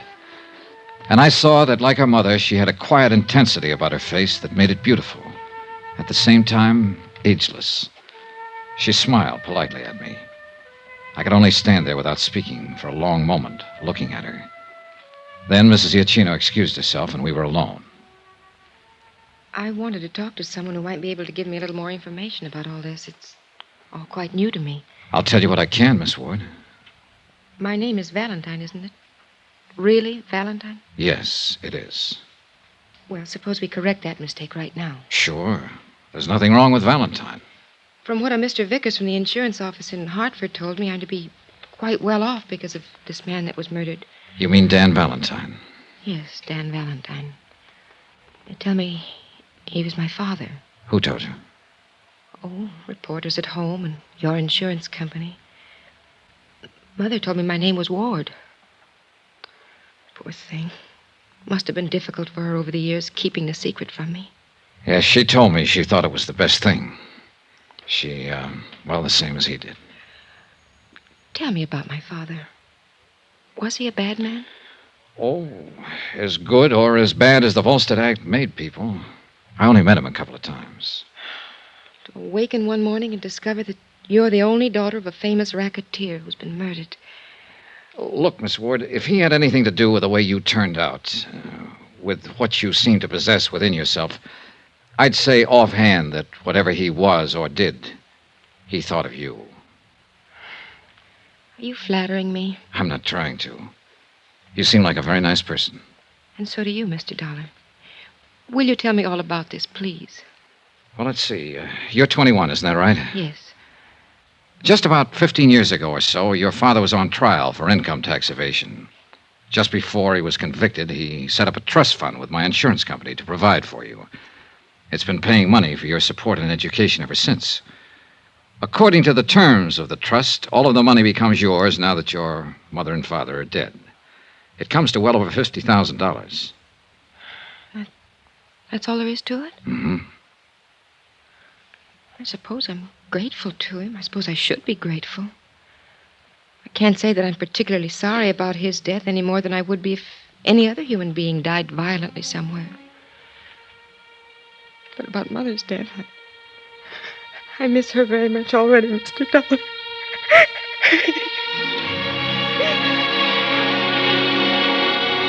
She was holding up pretty well until that point. Then she let go. I held her in my arms and I talked to her. I told her what I knew of her father's life and death. She told me how she'd been reared so far removed from anything that might have connected her in the least way with the Valentine name. Altogether, it was a revealing conversation for both of us. Mrs. Iacchino brought us some food and wine. How long will you be in New Orleans? Until all of this is straightened out? You mean until they find out who killed my mother and father? Yes. How about you? Oh, I really don't know. After the funerals, I suppose I'll go back.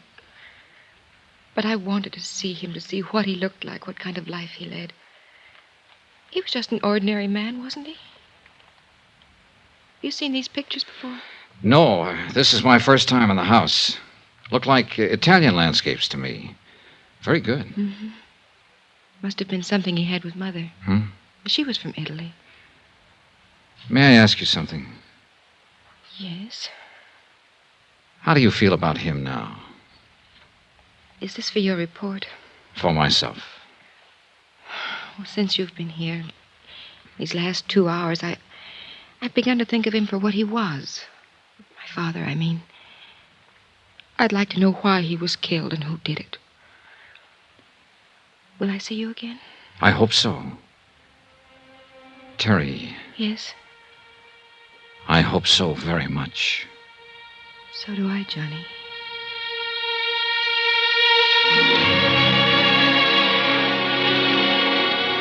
I left her at the door that night with a warm sensation inside of me.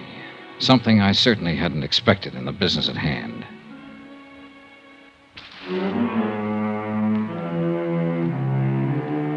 The next morning, I was back at the house talking to Mrs. Iachino. She gave me all the information she could remember about Valentine's activities. All of it accurate, but lacking in any possible clue as to the identity of the two men who had killed him and his wife. I had breakfast with Terry there and helped her with funeral arrangements. Then I spent a solid 12 hours with Inspector DeBacca, who had still not located or identified the two mysterious men. However, there were other developments. This may be something, Johnny. Oh? Conrad Webster's been found. Huh? Up by Lake Punch train. Just identified him. He was shot to death with a 37.5. Italian gun? Yep. Just like the one that killed Dan Valentine and his wife.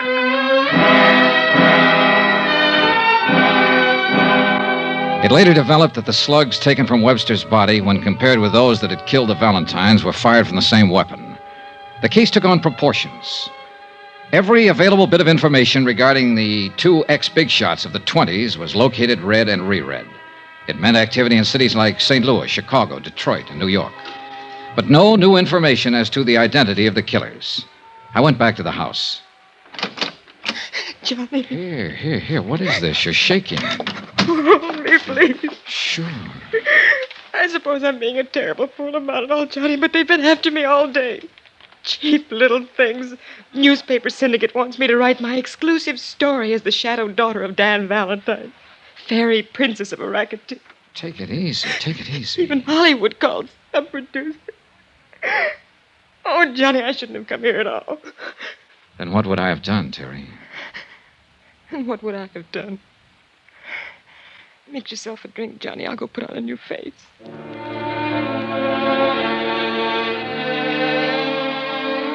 It had become apparent to me in the short time I'd known her that she'd grown to love the memory of her father. Also, that the pressure of all that had happened was beginning to take its toll on her. We were walking down the gravel path away from the house. She was quieted down. I suppose I was thinking how nice it would be to kiss her. I twisted, trying for the gun inside my pocket, but there was nobody to shoot at. The two men who had fired the guns were already out of sight. I was alone with Terry Valentine, who was hanging on the gate. I caught her before she fell. Why me? Johnny, what? She was dead before I could answer.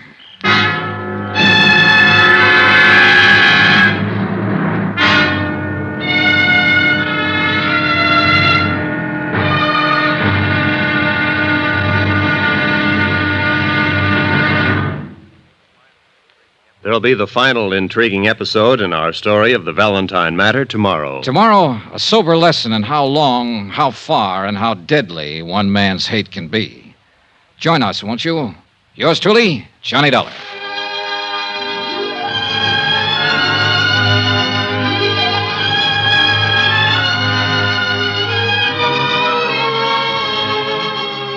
Yours truly, Johnny Dollar, starring Bob Bailey, is transcribed in Hollywood. Written by John Dawson, it is produced and directed by Jack Johnstone. Be sure to join us tomorrow night, same time and station, for another exciting episode of Yours truly, Johnny Dollar. Roy Rowan speaking.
From Hollywood, it's time now for Johnny Dollar. Hey, what are you doing at the Valentine house? Get a car out here quick, Inspector. Terry Valentine's just been shot. 2 guys Now, showed slow up down, slow down. When did all this happen? a few seconds ago. Ambulance? No good, DeBaca. She died in my arms. Oh.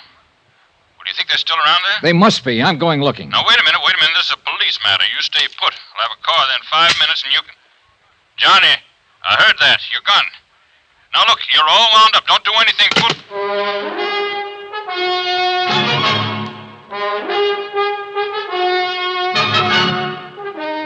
Tonight and every weekday night, Bob Bailey in the transcribed adventures of the man with the action-packed expense account, America's fabulous freelance insurance investigator. Yours truly, Johnny Dollar.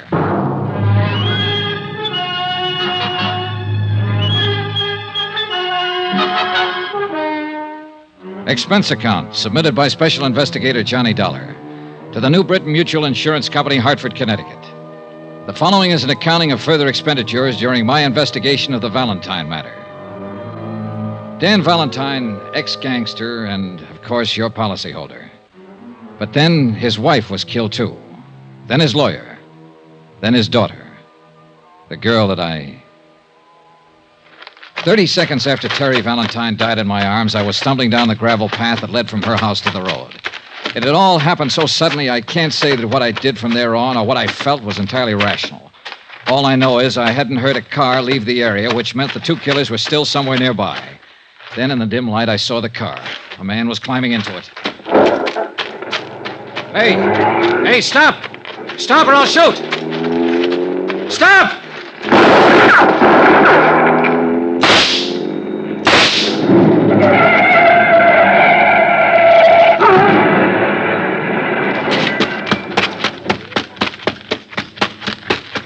Get out of there.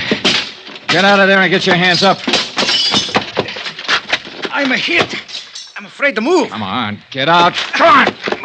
I'm coming. You two, come on. It's no use on him, mister. He used up. You got him real good. Ooh. I need a doctor. Help me get to a doctor. Stop right there. Doctor. Stand still.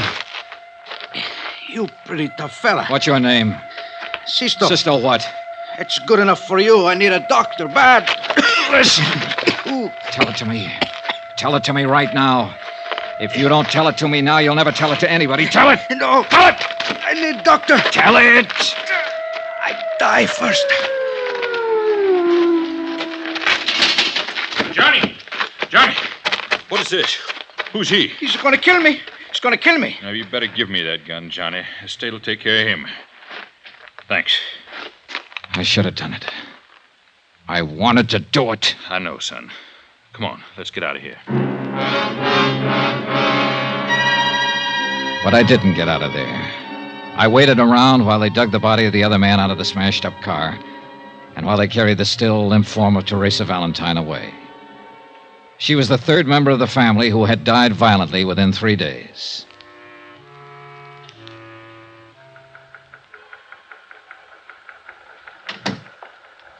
I'm sorry about it, Dollar. Inspector, I was hoping I might have been wrong. That she wasn't dead. Oh, you weren't wrong. Which one shot her? Huh? The dead one? Or the one we still got in the hospital? Oh, I don't know. Both of them, I guess. You don't feel like talking to it. I'm just trying to pin it down. Well, what about him? Can't get much out of him so far. He's in pretty bad shape. Let me ask him some questions, Inspector. I'm no police officer. I don't have to obey any rules. Now, take it easy, kid. You were about to do that once, and we'd be holding you for murder if you'd have gone ahead. I know how you feel about Teresa Valentine. Has he said anything at all? Nothing. We found papers on him and the other one that makes them brothers, Sisto and Darby Chianti, from New York. So far, there doesn't seem to be any connection with the Valentines. But people like Valentine make a lot of enemies. But that girl doesn't figure. Yeah. I know you talked to her a lot these last couple of days, Johnny. What'd you say? Oh, nothing that had anything to do with this. You know yourself, she didn't even know her name was Valentine until her father got shot at. Yeah, that could have been an act. And you could have been 20 feet tall. Just trying. Try with that punk you got upstairs in the hospital. We will, Johnny. We will. Just... Pardon me.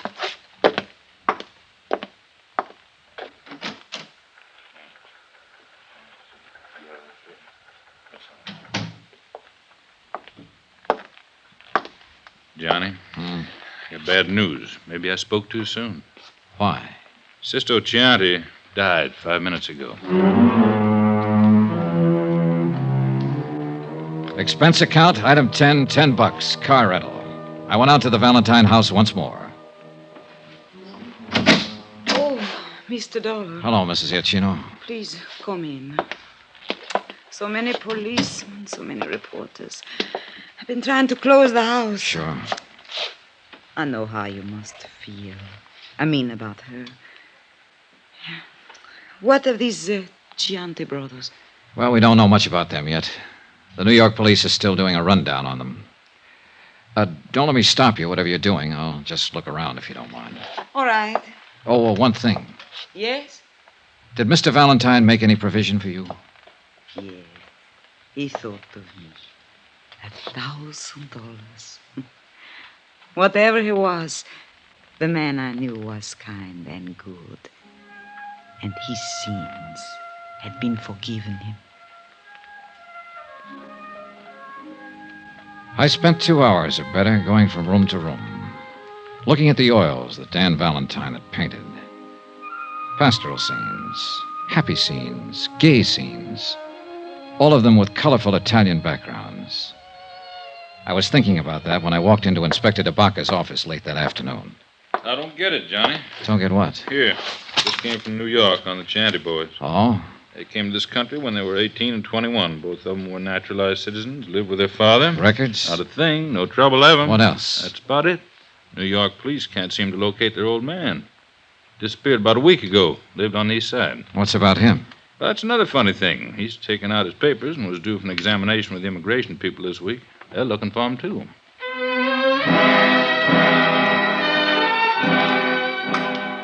We went out and had dinner together and talked about the case. It had been a strange one. The deaths were useless, the motives unknown. I parted company with Inspector DeBacca and went back to my hotel to trouble it out with sleep. About 11 o'clock, I had a phone call. Johnny Dollar. This is DeBacca. Old man Chianti just showed up at our city morgue and wants to take his 2 sons back to New York for burial. 20 minutes later, I was standing in the coroner's office while Inspector DeBacca led a small, wizened old man into the room and sat him down on one of the chairs. Mr. Chianti, it's Mr. Dollar. How do you do? Mr. Chianti? I read about you. You killed my boys. Is it so? Yes. They'd killed 4 other people. I know. But why did they kill the Valentine family, Mr. Chianti? Why did they kill Conrad Webster, the lawyer? Do you know why? I know. Then tell me. They're all dead now. I'm still alive, Mr. Dollar. He refused to talk about his sons or any of their activities. DeBacca held him to answer to the immigration officials. He remained in his cell, silent and noncommittal to all visitors, including the chaplain. I appeared before the coroner's jury the following morning and was cleared of any charges. Pietro Chianti still had said nothing. And he looked at me as though he was going to keep on saying nothing. Mr. Chianti? I see you, Mr. Dollar. More questions? Dan Valentine's wife was your daughter, wasn't she? Wasn't she? All right, you don't have to admit it. I have a copy of the marriage license right here. It came from New York this morning. She was my daughter. Is that all you have to say now? I no talk. Then I will, Mr. Chianti. Because your daughter, Mrs. Valentine, had a daughter herself, Teresa. A lovely, wonderful girl that your 2 sons killed. I happen to know that girl. I might have been in love with her, I don't know. But I do know. She had to die, too. What? This Conrad Webster, Mr. Valentine, and my own daughter and granddaughter, they had to die. All bad. You? See, I order it. You ordered it? And who are you? God? I am the father. When a daughter Marries a bad man. Only bad can come from it. The granddaughter was then bad. He come to our village many years ago. Take her away. He and the man Webster help him. It lived with me. The stealing of my own flesh and blood. All this time it grow inside of me. I am old, but I keep on living. Only so I can come here and find him and destroy him. And her, and the daughter, and the lawyer man who help him. And I destroyed them through my sons. A whole family. Vendetta. Was that it? If you like. Vendetta. He was a bad man who did bad things. Batman. I smoke now. You have a cigarro, eh? The disposition of old Pietro Chianti is up to the Immigration Department. I didn't stay around New Orleans to learn the results of all the extensive examinations that would have to be completed to test his sanity. I'd had enough of the town. Expense account, item 11, $140.20, hotel and board. Item 12, $28, car rental miscellaneous. That includes flowers to the Valentine family. Item 13, same as item 1, $175. Transportation back home. Expense account total, $1,290.38. Remarks? Whenever I close my eyes, I can see a lovely girl standing at the bottom of a long, curving stairway, smiling, because I'm in the room. That's all. Yours truly, Johnny Dollar.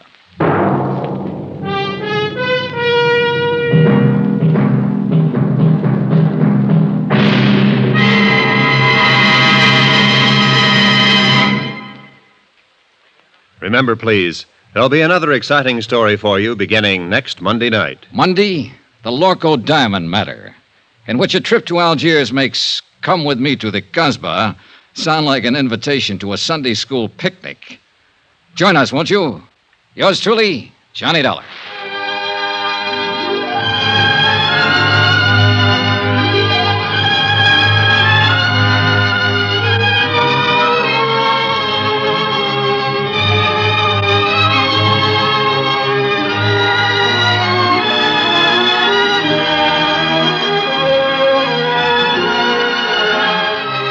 Yours truly, Johnny Dollar, starring Bob Bailey, is transcribed in Hollywood. Written by John Dawson, it is produced and directed by Jack Johnstone. Heard in this week's cast were Lillian Baeff, Betty Lou Gerson, Barney Phillips, Will Wright, Forrest Lewis, Marvin Miller, Jay Novello, and Jack Moyles. Be sure to join us on Monday night, same time and station, for another exciting story of Yours truly, Johnny Dollar. Roy Rowan speaking.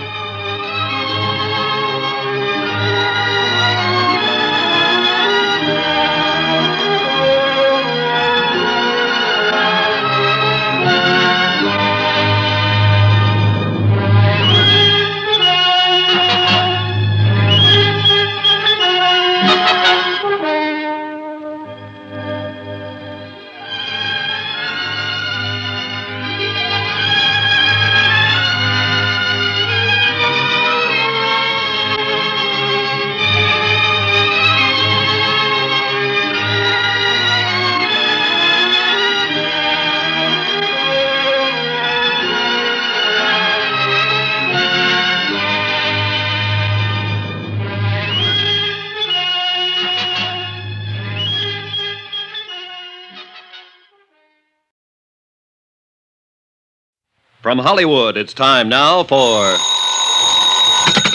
Johnny Dollar. Ben Tyler, Johnny. Transworld Fidelity. Oh, hi, Ben. Are you free at present? If the price is right. I mean, are you on a job? It's beginning to sound like it. Can you be on a plane for Algiers in 2 hours? Sure. Who's the client? Lorco Limited, Amsterdam. You know, they're the... Diamond Cutters, an old firm. Big-time deals all over the world. Check. What happened? Oh, one of their couriers just dropped dead in the Algiers airport. Oh, too bad. He was carrying a briefcase with $100,000 worth of set stones. Top-grade diamonds. Don't tell me, Ben. Let me guess. That's right, Johnny. The briefcase is missing.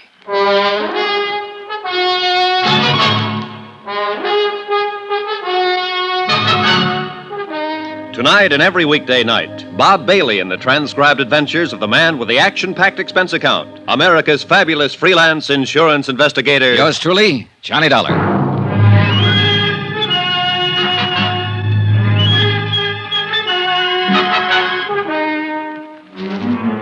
Expense account submitted by Special Investigator Johnny Dollar to the Home Office, Transworld Fidelity Company, Hartford, Connecticut. The following is an accounting of my expenditures during investigation of the Lorco Diamonds matter. Item 1, $324.60, transportation. A routine plane flight to North Africa and the city of Algiers.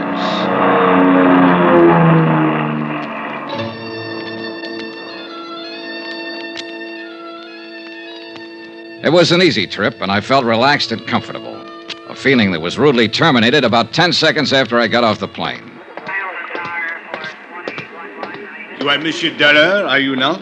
Yeah, that's right. I am Inspector Marcus of the Algerian Customs Police. Oh, how are you, Inspector? Oh, quite well, monsieur, and vastly reassured now that you have arrived on the scene of the crime. Oh? You see, I have implicit faith in special investigators. I have encountered them in the past, so I have no doubt, but this little affair will prove most simple to you, monsieur. I see. I feel that in a mere matter of hours, voila, you will produce the guilty culprit like un lapin out of a chapeau. Inspector, I'm beginning to feel a cold wind from the north. That's odd for this time of year, isn't it? A mere passing breeze, monsieur. I shall now assume my official attitude. And that is? Extreme courtesy, complete cooperation, and the devoted service of my meager talents. On orders, you understand, from my superiors in Paris. And now, monsieur, if you will accompany me to my office. Delighted to. After you, Alphonse. My name is Pierre. Oh, sorry. Just a whimsy. Oh, yes, I know. I have heard the joke. Both jokes. Uh-huh. This way, monsieur. A man from the local diamond firm is waiting for us, a special representative, so he informs me. And so, since you yourself are a special investigator, I could perceive a certain advantage in letting him give you the facts, as I believe you say it in the States. Tie our tails together, sit back, and watch the fur fly, is that it? Well, he is a trifle excitable, but your metaphor, however, escapes me. Oh, I doubt that, Inspector Marcus. In fact, I doubt if much of anything escapes you. You are too kind. Except, of course, $100,000 worth of diamonds. I spoke too hastily. Vanished, disappeared, right under your nose. But there were extenuating circumstances. Oh, I'll bet there were. Tell me something confidentially. Did your superiors in Paris really blow their tops? Monsieur Dollar, if I may borrow one of your more colorful expressions, they said I had probably goofed.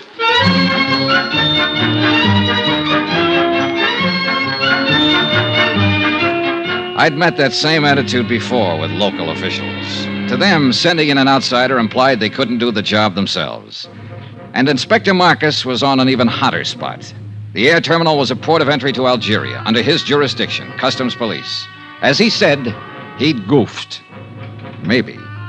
It is a matter which hath entire past all apprehension. But he was right on I one know that thing. in London Hans this thing does Zeindorf, not have happened. the Lorco In representative, Paris, too, it was does not a have trifle happened. excitable. In Amsterdam, it is unthinkable such thing have happened like this. Even in your New York, mein Herr Dollar, it cannot have happened. But here, in Algiers... It have happened. Yeah, this beautiful diamond gone. All gone.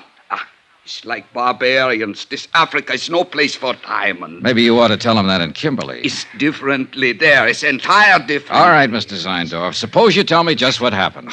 Who can know, mein Herr? 15 years, this courier has worked for Lorco Company. We are think he is trustworthy. Entire trustworthy. Well, even a trustworthy man can die of heart failure. But he has never had this heart failing before. All right, but... Perhaps it would be better if I were to, with your permission, of course, Monsieur Zeindorf. Yeah, you tell. I am not talk this English much good. Precisely. These are the facts, Monsieur Dollar. The Lorco courier, a man named Paul Gruber, arrived on the plane from Amsterdam yesterday morning. Yeah. Did you know he was arriving? I did not know, but the point is a very clever one. So, a short while before landing, Monsieur Gruber was taken suddenly ill. A doctor met the plane, and the stricken man was removed by stretcher and taken to the emergency clinic. In 20 minutes, monsieur, he was dead. Diagnosis, heart failure. Mais c'est la vie. Was there an autopsy, Inspector? Another excellent point, Monsieur Dollar. Thank you. Do not mention it. An autopsy is being performed this afternoon. Good. So the courier died. And then the briefcase? It was delivered along with his other personal effects unopened to the customs property agent here at the airport. And his name, the property agent? André Jourdain. He was very busy at the moment, left the briefcase lying on his desk, intending at the first opportunity to register and place it in the vault. But the opportunity didn't come, is that it? Precisely. Only a few minutes later, I heard a gunshot. Monsieur, he was lying on the floor in a pool of blood. He had been struck on the head. The briefcase was gone. All gone. This beautiful diamond gone entire. Yeah. When did you find out what was in the briefcase, Inspector? Almost 2 hours later. I radioed the local firm in Amsterdam, informing them of the death of their employee. They replied immediately and stated that the briefcase contained $100,000 worth of diamond set pieces. Works of art. Beautiful. One brooch, one necklace, 2 bracelets. Precisely. Yes. The jury was being flown here on approval for examination by a prospective buyer. Name of the buyer? The Countess Maria de Tolia. What do you know about her? Monsieur Dollar, if you had seen her, you would not ask. She is exquisite, lovely, chic, charming, spirited, full of the joie de vivre. And no doubt loaded with potatoes. With a woman like that, who would ever inquire? I would. Since it looks as though she might be the only person in Algiers who knew that $100,000 worth of jewelry was coming in on that plane. Mais oui. But she could not have known that the courier was going to drop dead in the airport. A good point, Inspector. Merci, monsieur. What about that property agent, André Jourdain? Any chance of talking to him? But of course, if he is yet able to talk. Then I guess I'll... Talkings is not enough, mein Relax, Herr. Mr. Zeindorf. You're covered by insurance. Insurances is money. It's not my diamonds. Oh, well, if you don't want the money, you can always waive your claim. Mein Herr Dollar, are you think that I am crazily, that I am entire crazily? I talked to the plane crew who'd come in on the flight with the dying courier. I talked to Inspector Marcus's men, who'd been with him when he found the property agent lying on the floor of his office. I didn't expect much, and I got just that. But it didn't matter. I figured I may have had my man spotted already. The same old story. An ambitious and underpaid government agent opening a briefcase to register its contents and seeing the diamonds there for the taking. Hiding them quickly, then a fake slugging and firing a gun at a non-existent thief. Yeah, an old story. Expense account item 2, $3.40. Transportation into town and taxi fare to the Hospital of Our Lady of Sorrows. Inspector Marcus had phoned ahead to authorize my visit. One of the sisters led me down the corridor to the door of André Jourdain's room. She motioned silently and then turned away. I stepped inside and closed the door. Quitte la porte. Monsieur? You're André Jourdain? Mais oui, but yes. What do you want? My name is Johnny Dollar. I'm an insurance investigator. My company is the underwriter on the Lorco diamonds. Why have you come here? Well, to ask a couple of questions. Of course, if you'd like to consult an attorney before I have nothing to conceal, monsieur. What do you wish to know? Just exactly what happened when that briefcase disappeared. I have told it already to Inspector Marcus. Yes, I know. So now would you mind telling it to me? But there is no... Bien. I was working at the files when someone entered my office. I turned around and saw a man standing there, pointing a gun at me. Ever seen him before? No, monsieur. What did he look like? Well, he was quite tall. Heavyset? No, very thin, tall and thin. European, I believe. All right. What did he do? He ordered me to turn around, stepped up behind me, struck me with the gun. I fell against my desk. He grabbed the briefcase and ran to the door. You were still conscious? Oui, monsieur, but in terrible pain. I fumbled for my gun in the drawer of the desk and fired one shot. It is all I can remember. Uh-huh. You hadn't by any chance opened that briefcase? I had been too busy. And you didn't know what was in it? Not until they told me today. Andre, I wonder if you'd mind if I lifted a corner of that bandage and took a look at that wound on your head. If you are carefully, It is very painful. Oh, sure, I'll be careful. Lie still now, please. It'll just take a second. I'll lift this edge and... I think I am lucky to be alive. Yeah, very lucky. Okay, thanks. It is nothing. Andre, do you happen to know the Countess d'Atolia? The Countess? Oh, monsieur, she is unquestionably... Yeah, I know. She's lovely, exquisite, charming, chic. Well, thanks for your cooperation, Andre. A pleasure, Monsieur Dollar. Take care of that head. It's the only one you've got. You Americans are so whimsical. Oh, yeah, we're all crazily, entire crazily. My pet theory was starting to limp. That slugging wasn't phony. It had taken 14 stitches to close the cut in Andre's head. Whoever hit him hadn't been kidding. They meant it for keeps. I walked down the corridor and stood waiting for the elevator, thinking it over, trying to figure it out. But no go. I needed more facts. And a moment later, I got more facts. Monsieur Dollar, I thought I would find you here. A clever piece of deduction, Inspector. Merci bien, monsieur. Don't mention it. What's on your mind? There should be something. Well, there's got to be some reason for that smug grin. What happened? Did the thief confess? Au contraire. I was on the point of asking what progress you were making on the case. You will be happy to hear none at all. Oh, that is too bad. Inspector. Eh? Extreme courtesy, complete cooperation, the devoted services of your meager talents. Remember? Touché. Actually, I came to tell you that I now had the report of the autopsy. The courier who died of heart failure. Only he did not die of heart failure, monsieur. Except, of course, in a very literal sense. Well, what did he die of? Poison. Well, that was the end of a good theory. The courier had started to get sick on the plane, so the robbery and the murder had been planned well in advance of his arrival. By somebody who'd known he was bringing in diamonds. And so far, only one person fit the bill. As lovely, charming, and chic a suspect as you could ever hope to meet. The Countess d'Atolia.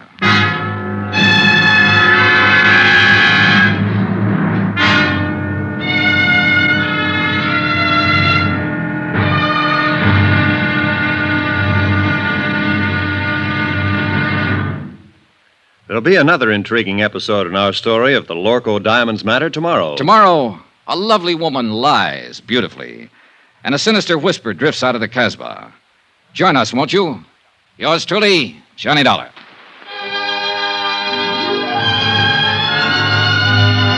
Yours truly, Johnny Dollar, starring Bob Bailey, is transcribed in Hollywood. Written by Les Crutchfield, it is produced and directed by Jack Johnstone.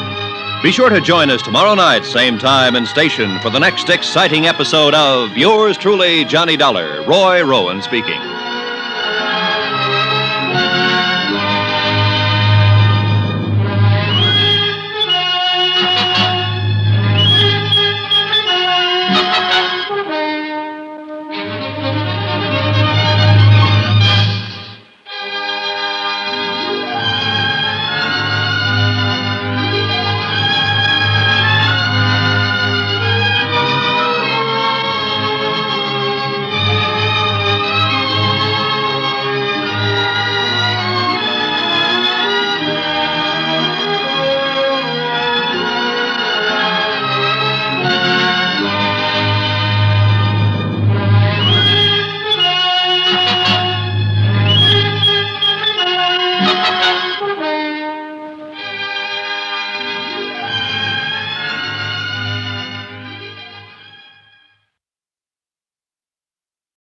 From Hollywood, it's time now for... Johnny Dollar. This is the Countess d'Atolia. Oh, yes. My maid tells me that you were trying to reach me by telephone. That's right, Countess. I want to talk to you. Where are you now? At my residence, of course. Did you think I might come running immediately to your hotel, Mr. Dollar? Not after hearing your description. I'm seldom that lucky. What is it exactly that you wish to talk about? $100,000 worth of diamonds and a dead man. I'm a special investigator I for know who you are. I investigate before I call you. Wow, not only beautiful, but clever. This ought to be interesting. I'm afraid I don't entirely understand your flippancy. Then suppose I come over and explain it to you. Say around 8 o'clock? I'll make a definite effort to be here. You know something, Countess? I think it's about time somebody built a small fire right under that lovely little complacency of yours. I'll be there at 8 with matches.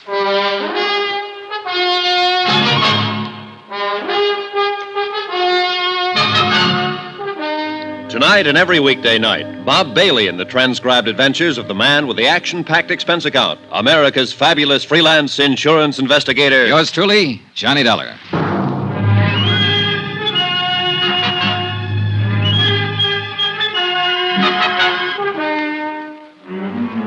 From Special Investigator Johnny Dollar, location Algiers, North Africa, to the Home Office Transworld Fidelity Company, Hartford, Connecticut. Assignment, the Lorco Diamonds matter. Expense account continued. Item 4, $6.80, dinner and appetizers. I'm never any good trying to spar with a lovely female suspect on an empty stomach. I was finishing up on black Algerian coffee and white Algerian brandy when a slightly green-eyed Algerian police inspector sauntered up to my table. Mon Dieu, Monsieur Dollar, you special investigators really do live well. In the lap of luxury. Pull up a chair, Inspector. Join me in a sarsaparilla? It is on your expense account? Be my guest. Merci, monsieur.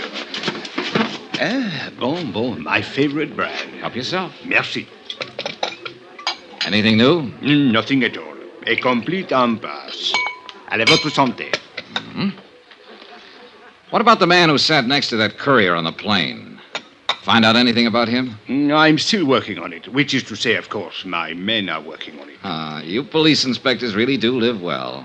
I have to do my own legwork. But the glory, Monsieur Dollar. To come into a mysterious affair which has all the local police baffled, and to solve it immediately in one brilliant feat of deduction, to leave everyone gasping with admiration, to make one's exit to the sound of great applause. Not so fast, Inspector. I'm still back there with that brilliant feat of deduction. You have not yet found the solution? Just on the verge. Then I will drink to your success. With your brandy, of course, and with your permission. Go ahead, drink up a storm. But I'm afraid I'll have to leave you pretty soon, but you can still go ahead. No, monsieur. I suggest you change your plans. You will learn nothing which has any bearing on this matter. Which plan do you mean? That of questioning the Countess d'Ortelier. Now, who found that out? As a matter of fact, she phoned me and inquired about you. Oh, so that's how she investigated me. Went straight to headquarters. Mais oui. Remarkable woman. Talented, beautiful. Et cetera, and so on. And along with it, it's 9 to 1. She's in it right up to her pretty neck. No. She's really not the type.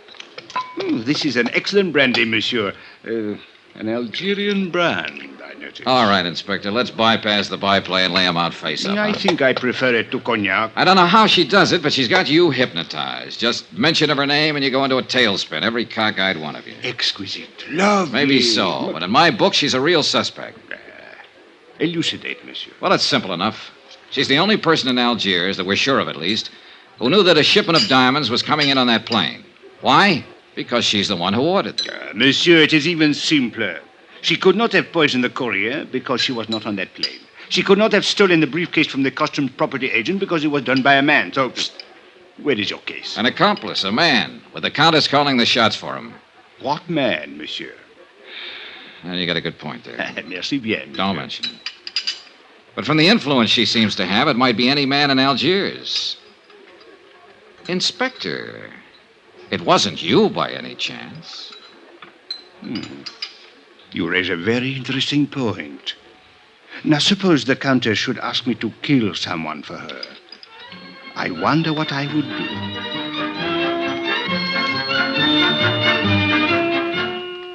A page boy came into the dining room looking for me. I followed him out and took the phone call in the hotel lobby. It was the American consulate with some information I'd asked for them earlier. I hung up finally and looked at my watch. I was already late for my appointment with the Countess. So I walked out the door of the hotel and flagged a taxi to the apartment of the Countess d'Ortelier. She lived in the swank genteel Bois de Louet, a residential district favored by top government officials and wealthy French businessmen. But the building she lived in was a little frayed around the edges, and the maid she'd mentioned was nowhere in sight. The pieces were starting to fit together. Good evening, Mr. Dollar. Countess? Since you are here, won't you come in? Thanks. This way, please. I'm rather surprised that you came. I was really not expecting you. Yes, I know. Did Inspector Marcus find you? Look, suppose we get it straight right now. You seem to have a lot of influence with the inspector, and probably with his superiors, too, from what I hear. Sit down, Mr. Dollar. Thanks. Well, do we play cat and mouse for a while, or do you want to give up right now, hand them over, and, as they say, throw yourself on the mercy of the court? I would like a cigarette. You could always claim that you fell in with evil companions, or that a man led you astray. They're in the box there by your elbow. A tall, thin man, for instance, with his collar turned up and his hat pulled down, carrying a gun when last seen after slugging a customs agent at the Algiers airport. Mr. Dollar, are you opposed to smoking on moral grounds? No, but I'm opposed to murder. Have a cigarette? Thank you. Light? Is there any other way of smoking them? Mr. Dollar, I expected you to come here and be annoying, but I didn't know you were going to be insulting as well. That's just my mean personality. You seem to be under the ridiculous impression that I actually had something to do with this crime. I think you had plenty to do with it. A sort of arch criminal, perhaps? Or what is it you call them in the States? Big shot? Oh, Countess, you're a scream. I'll bet that courier died laughing.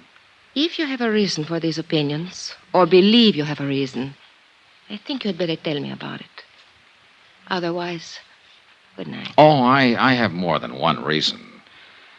In the first place, I'm not certain that anyone besides you even knew the diamonds were being sent here. Except for the Lorco Company, of course, and they wouldn't be likely to advertise it. Mr. Dollar, all of my friends and most of my acquaintances have known for 3 weeks that I'd ordered that jewelry. Oh? Well, I have a copy here of a letter that was sent to you by registered airmail from the Lorco Company in Amsterdam a week ago today. According to post office records, you received it 2 days later. Remember it? Yes, I remember. It states the name, flight number, and time of arrival of that courier who was murdered. I said I remember. And it cautions you specifically not to give that information to anybody.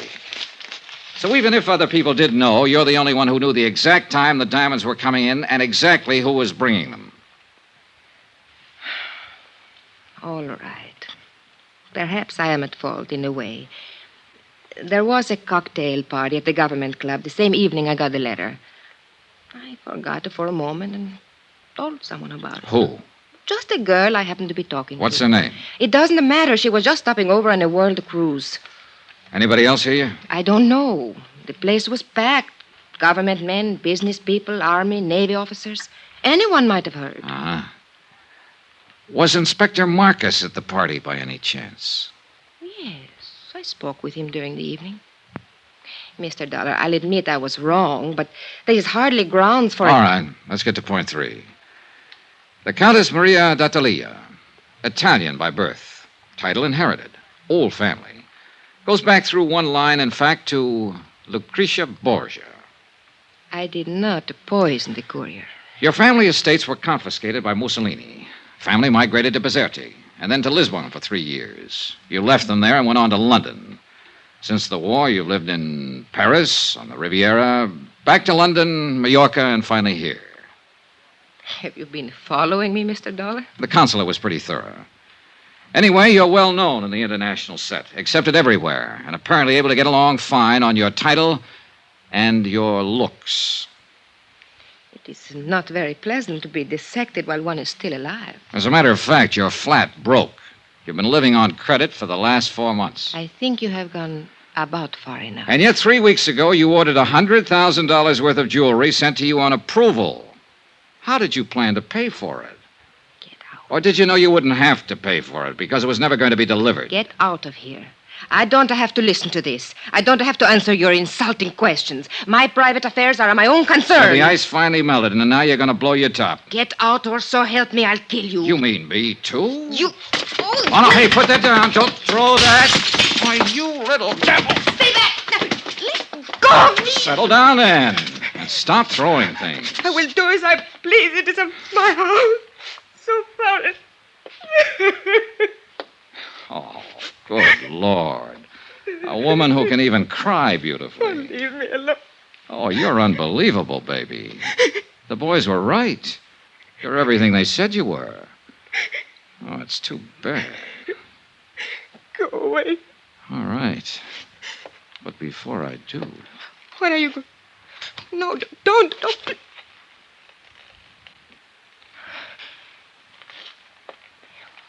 Why did you kiss me? It beats me. Just call it a sudden impulse. Then you have changed your mind? You don't really think I'm guilty? Oh, honey, I still think you're in this up to your ears. And I'll still bring you to trial if I can. And I still want to kiss you. You figure it out. Why figure, Johnny? I liked it, too. You ought to be locked up. If for no other reason, just to protect the guys who... What is it, Johnny? What are you going... That cigarette in the ashtray, put it out fast. Get the windows open, all of them. Where's your kitchen? Back through the hall. Johnny, what are you going to do? Stay alive, if I can. It was gas fumes, one of the bottled gases they use for cooking in the higher-priced apartment districts. The concentration had been building up and finally seeped into the drawing room. If we'd lit another match, we'd have been blown to bits. The kitchen was dark, but I didn't dare snap a light switch. One spark would do it. So I held my breath and followed the sound and finally found the range. Every burner valve was wide open. I could vaguely make out a glass-pane door opening onto a terrace. I grabbed a breath of air and moved toward another door that looked as though it might open into a hall. It didn't. It opened into a closet, and on the closet floor there was a body.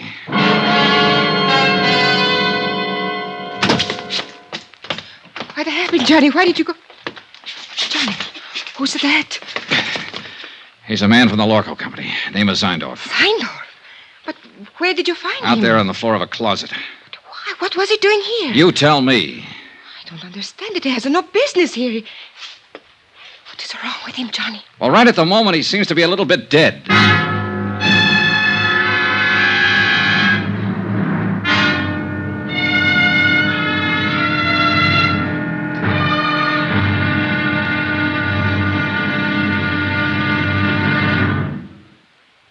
There'll be another intriguing episode in our story of the Lorco Diamonds matter tomorrow. Tomorrow, a desperate fight in an Algiers alley, a killer is named, and a lovely lady confesses her shame. Join us, won't you? Yours truly, Johnny Dollar.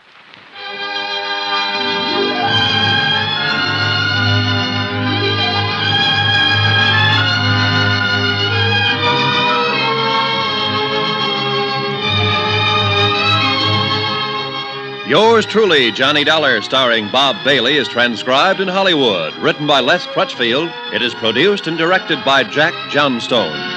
Be sure to join us tomorrow night, same time and station, for the next exciting episode of Yours truly, Johnny Dollar. Roy Rowan speaking.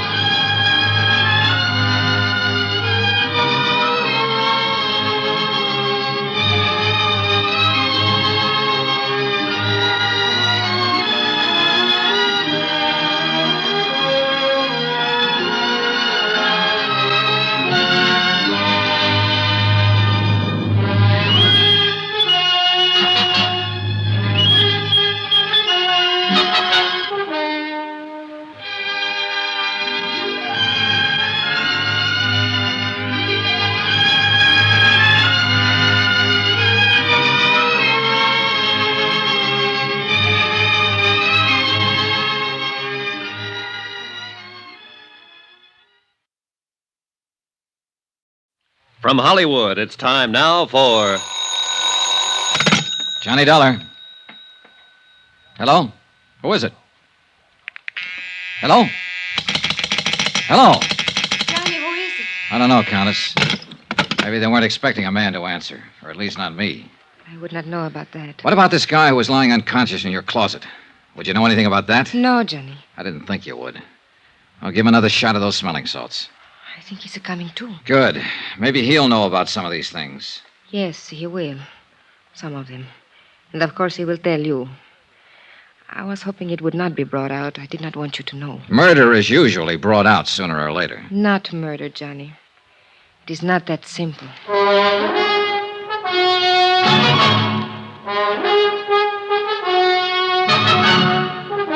Tonight and every weekday night, Bob Bailey in the transcribed adventures of the man with the action-packed expense account, America's fabulous freelance insurance investigator. Yours truly, Johnny Dollar.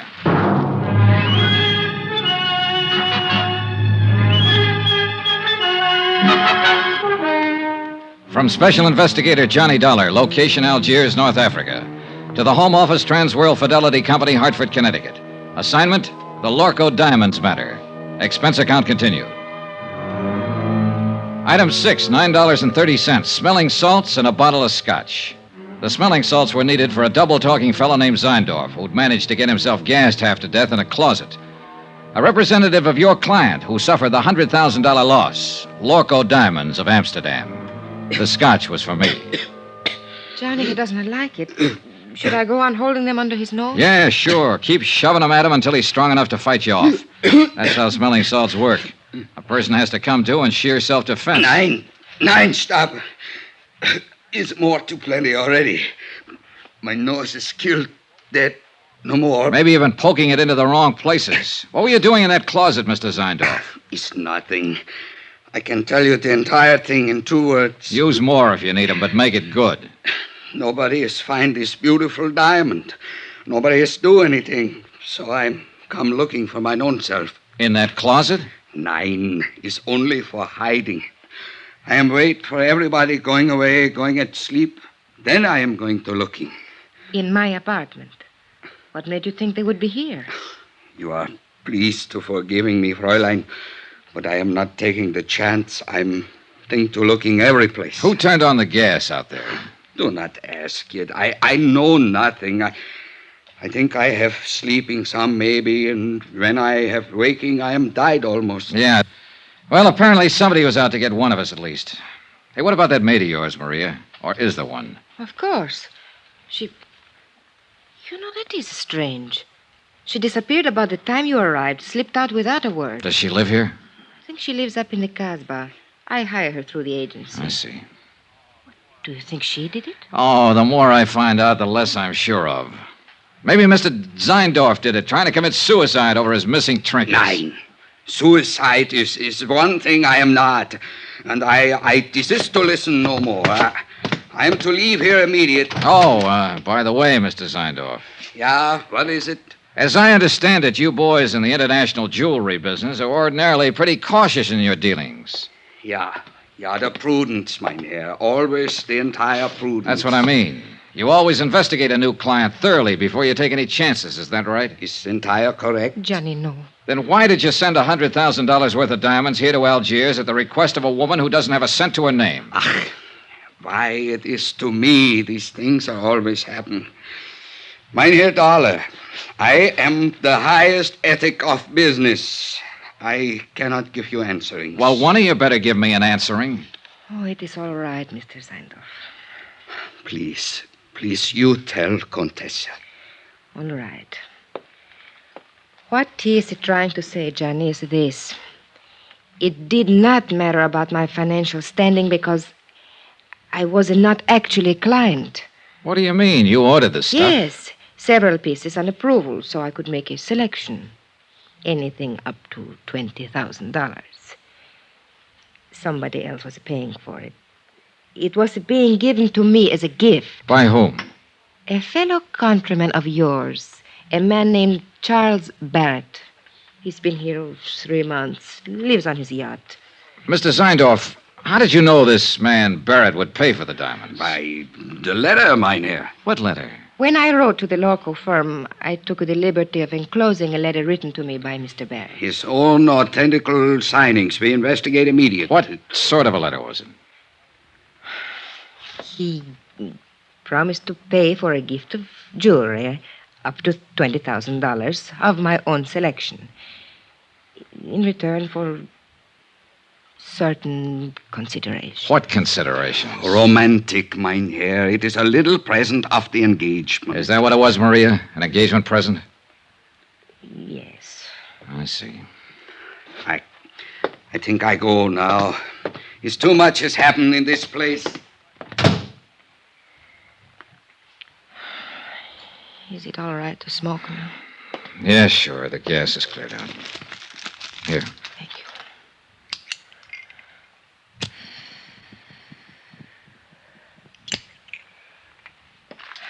I wish you hadn't kissed me, Johnny. I thought you said you liked it. I did. That is why I wish you hadn't.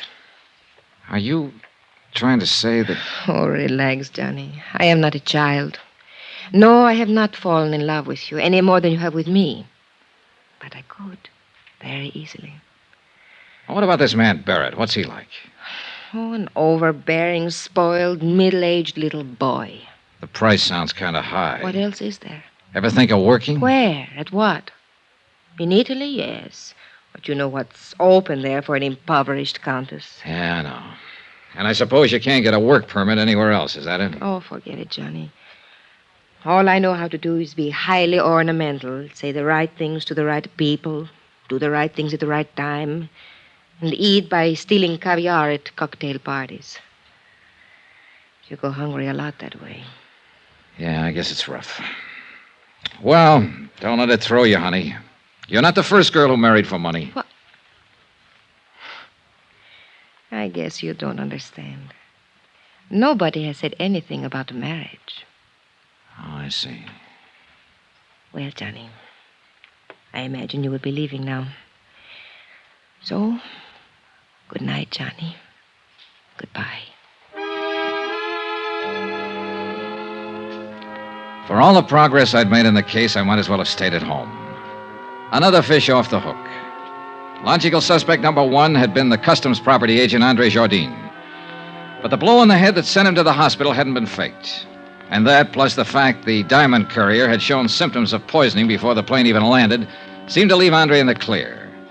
And now number two, Maria Countess deadlier, was apparently able to supply another answer every time she needed one. And her answers were backed up by Hans Zeindorf, Lorco's own representative. We were shortcutting through the harbor district when I began to realize that the same car had been behind us ever since we'd left Maria's. It was a low-slung English job, expensive and easy to recognize. Driver. Oui, monsieur? Hit the gas a little harder. See if you can shake that car behind us. Mais oui. The other car picked up speed to match ours and still held the same distance. Hey, try a couple of fast corners. I want to make sure. Yeah?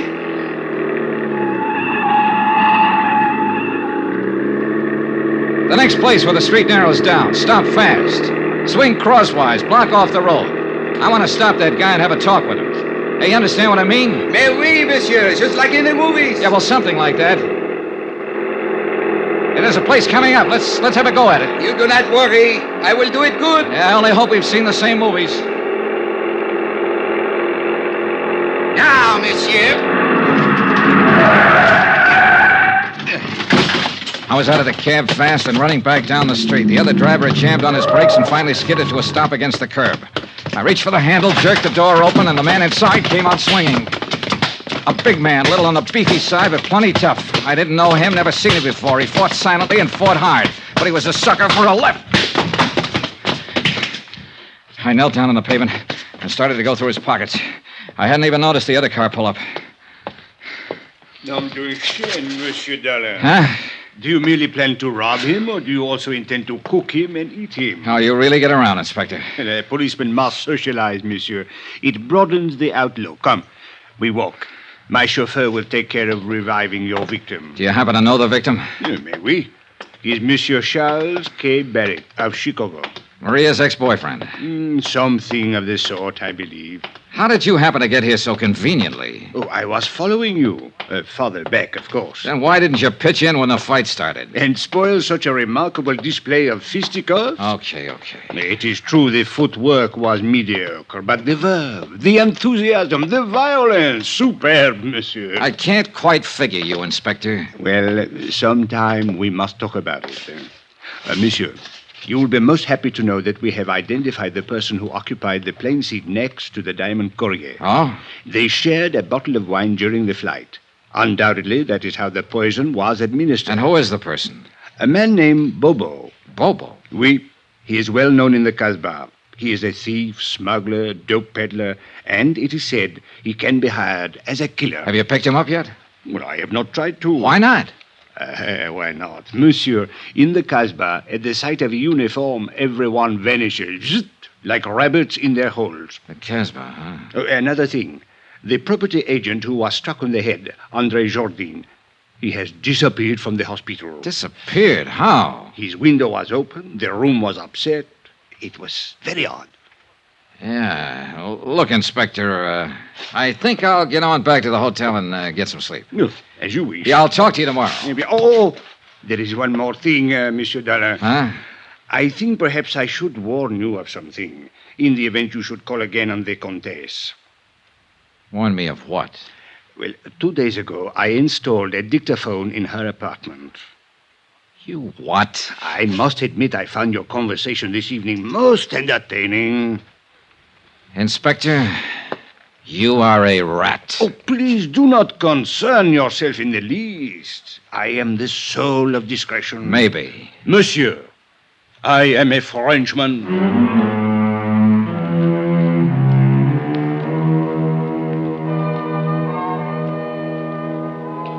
Twice tonight, the Casbah had been mentioned. The strange, mysterious native quarter on the steep hill behind the city. Maria had said her maid lived there. And now Bobo, who'd given poison wine to the diamond courier. I had an angle, and I had some ideas. The picture was finally starting to make sense. But I needed some more answers. And the trail led into the Casbah.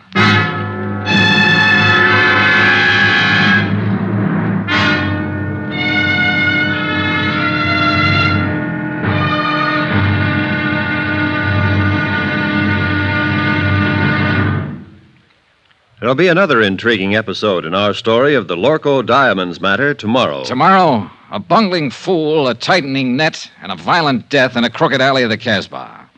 Join us, won't you? Yours truly, Johnny Dollar.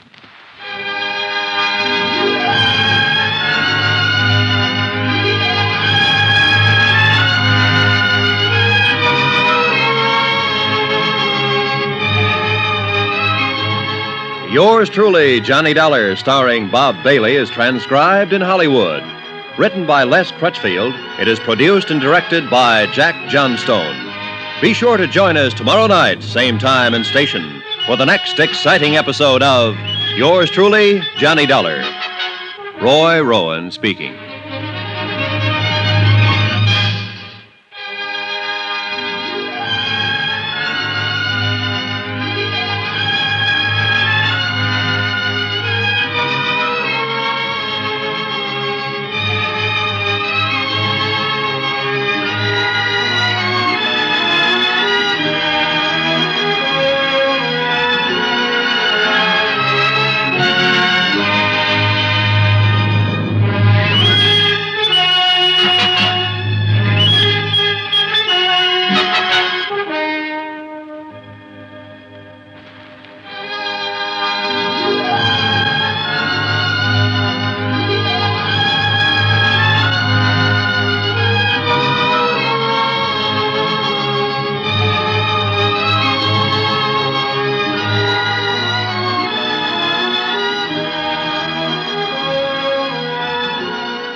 From Hollywood, it's time now for Johnny Dollar. This is Abdul.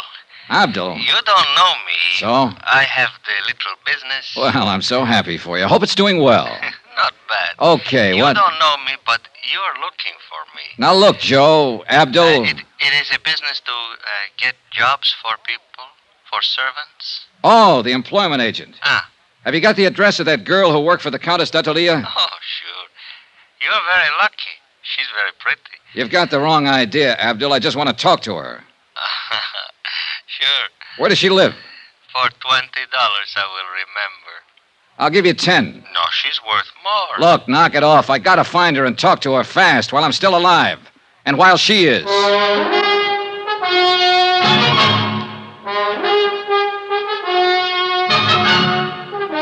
Tonight and every weekday night, Bob Bailey in the transcribed adventures of the man with the action-packed expense account, America's fabulous freelance insurance investigator. Yours truly, Johnny Dollar.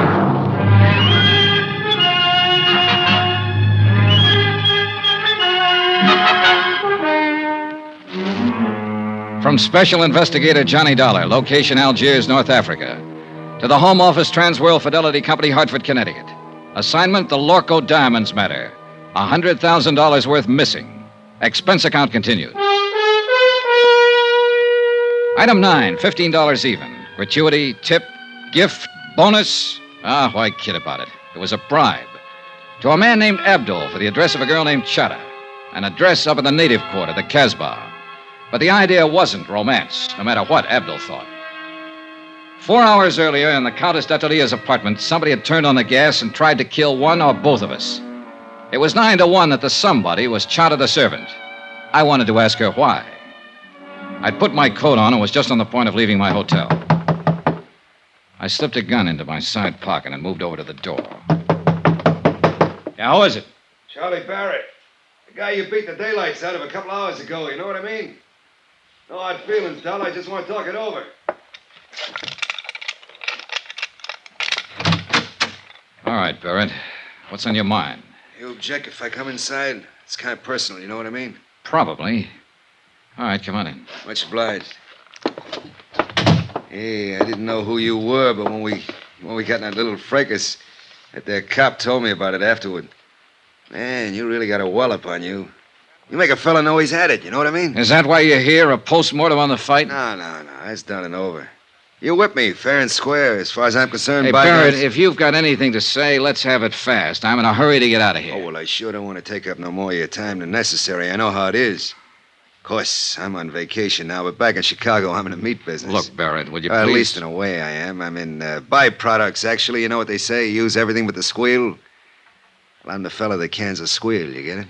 Oh, brother. What I come here for was maybe to get it straightened out about that dame. Do you mean the Countess d'Atelier? Countess. Them titles are a dime a dozen. I can buy 'em, sell 'em like sausages. Well, what about her? Now, look, neighbor, I was figuring to come here and put it to you man to man. You know what I mean? I know what I'm beginning to think you mean. I figure when you seen my position, you'd want to do the square thing. Like anybody on the right side of the fence would. You with me, neighbor? You better drop that neighbor business. I've moved. Well, Dollar, the thing stacks up like this. Now, I already had my claim staked there before you even got in town. I got a lot of money invested in that dame. Barrett, so help me. I've been taking her around places, you know, feeding her, buying her, one thing and another. Why, I was even going to kick through for a 20-grand chunk of ice for her. Well, she and I had that fight last week. You what? That dame's got highfalutin ideas. What fight? What are you talking about? Well, I just put it to her, cold turkey. I told her she had to quit Jenny flipping around with all those other fellas. Or I just wasn't going to have nothing more to do with her. Well, that made her mad, you understand? She lit into me. Man, you ought to hear that dame talk when she's mad. You'd think Hey, that look, she... when was this fight? Was it before the diamonds were sent here? Why, sure. Sure, I said if that's the way she was going to act, she could forget about them diamonds. Well, I ain't seen her since or talked to her, but I just can't seem to get her off my mind. Now, look, Dolly, you was in her apartment there for 2 hours and 40 minutes tonight, and I don't like it. It bothers me. Strictly business, Barrett. And I gotta get going. Now, wait a minute, Dollar. Just wait a minute. We still got something to settle here. Like I told you, I got money. Barrett, get out. Hey, you better hold your horses. I don't know if you know the name C.K. Barrett, if that means anything to you. But I got influence back there in them United States. So it's the hard way, huh? Look, you just work for that company of yours. You're nothing but an employee. And if you think you can talk to me like you can to some of these foreigners, then here, now. Still a sucker for a left. Hello, room service. This is Johnny Dollar. Some drunk just wandered in here and passed out. Would you send up a couple of boys to drag it out in the hall?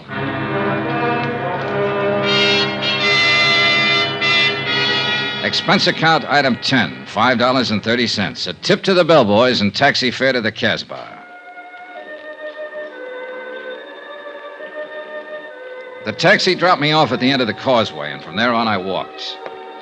It was late, well after midnight, but the narrow, crooked alleys were teeming with life. Some of it out in the open, some of it under cover. Small groups of people met together here and there along the cobbled streets. Men of 24 tongues and dialects. And women, too, slipped silently in and out of the dark doorways, or crouched over tables in the dim-lit cafes and coffee houses. Groups usually fell silent when I passed and stared with hostile curiosity. The Casbah, backwash of North Africa. Little known, seldom bothered, and scarcely policed. And for an outsider, especially at night, more dangerous than dynamite. The address Abdul had given me turned out to be a coffee house, but it could still be legitimate. And there was only one way to find out.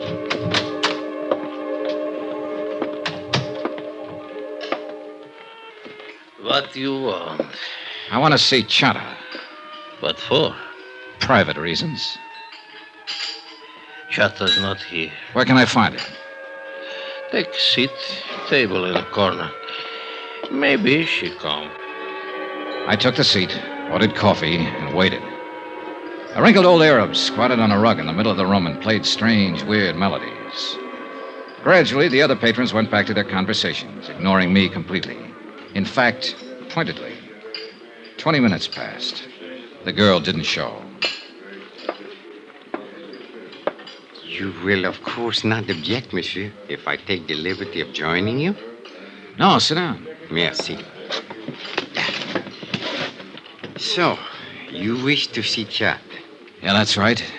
Do you know her? Oui, I know her very well. Know where to find her? But naturally, monsieur. I always know where to find her. She's my woman. Oh, so you're the man they call Bobo. Oui, monsieur. The man who poisoned the diamond courier. Oh, monsieur, it is true that I gave him some wine. A little, not much. But I think perhaps it was a bad vintage. Yes, most unfortunate. It was for him. Well, perhaps it was for the best. Life is so uncertain. But I do not wish to think of such unpleasantness. Instead, let us talk about diamonds. Let's talk about killing. Or attempted killing. Is Chata the one who turned on the gas in the Countess's apartment? It is possible that she did that. On whose orders? It was nothing personal, monsieur. I didn't even know that you were going to be there. I see. Then you really meant to... Diamonds, monsieur. That's enough of this foolish talk of killing. All right. All right, what about the diamonds? You were sent here by the company that has insured them. Is that not correct? Yeah, that's right. And this company would like very much to recover these diamonds? That's why I'm here. C'est bien. Now, I'm told that these companies sometimes give large rewards. Agree to an arrangement of a sort? Make a deal, you mean? With no questions asked. Yes, exactly. Now, is this thing true, monsieur? Is it possible that you would... Do you have the diamonds, Bobo? Well, let us say that I'm able to direct you to their location. You could almost call that a confession. What does it matter, so long as we are in the Casbah? Oh, yeah, sure. I imagine you have been spotted all over the place. At least 30, right in this room. I am in no danger here, monsieur. Tell me something. You didn't pull off this job by yourself. Who else was in on it? I only wish to talk about the diamonds. Well, can we come to an arrangement? Bobo, I don't make deals with murderers. It is better that you do not use such words, monsieur. It's true, though, isn't it? That is not the question. It is only that I resent the insulting way Bobo! which you... Bobo, calm down. Why you coming here? Bobo! Wait. Did you arrange for the police to come here, monsieur? I'm as surprised as you are, Bobo. Consider this matter of the deal. We will talk more at some other time, eh? The patrons rushed for the doors, and in 1 minute flat, the coffee house was empty. Even the owner was gone. I was the only one left. 3 minutes later, the inspector, with a flying squad of 20 men, came bursting in from the street. Well, Monsieur Dollar, I'm happy to find you are still alive. Why don't you get lost somewhere? For you, I think it most fortunate that we arrive in time. Oh, sure, in time to follow up the only lead I had in this case. To lose a suspect is better than to lose one's life, monsieur. Look, Inspector, I was holding a gun in my pocket, covering Bobo from the second he sat down at the table. But, monsieur, So 30 men or not, if it had come to a showdown, he couldn't have done a thing. Because he'd have been the first one to get it, and he's smart enough to have known that. But I thought Let's face it, Inspector, you've done it again. You goofed. But I was only thinking that perhaps... Mon Dieu, what is to happen next? The shooting was somewhere outside, but it hadn't been the police. All of the inspector's men were inside the coffee house. He gave them orders quickly, and they fanned out to search the area. The streets were empty now, dark and silent, not a soul in sight.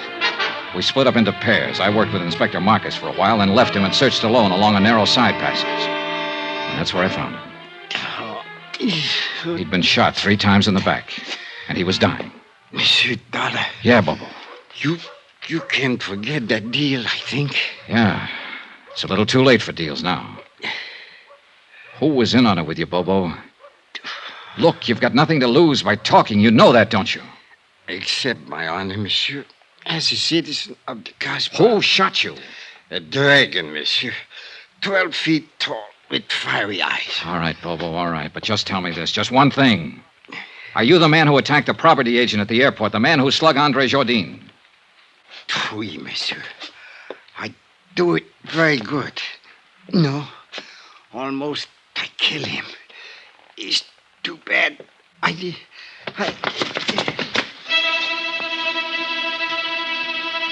A minute or two later, Inspector Marcus came up, and we stood there looking down at the dead man lying on the stones of the alley.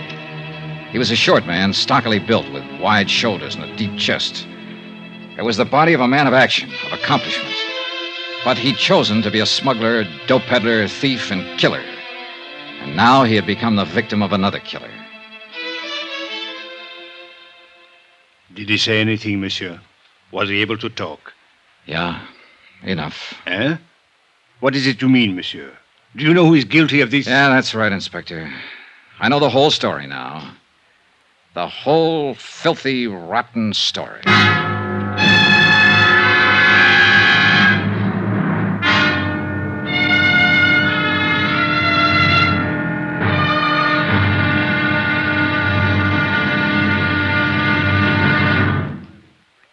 There'll be the final intriguing episode in our story of the Lorco Diamonds matter tomorrow. Tomorrow night, the odds are set. The last chip is down. It's the last spin of the wheel. And death is the croupier. Join us, won't you? Yours truly, Johnny Dollar.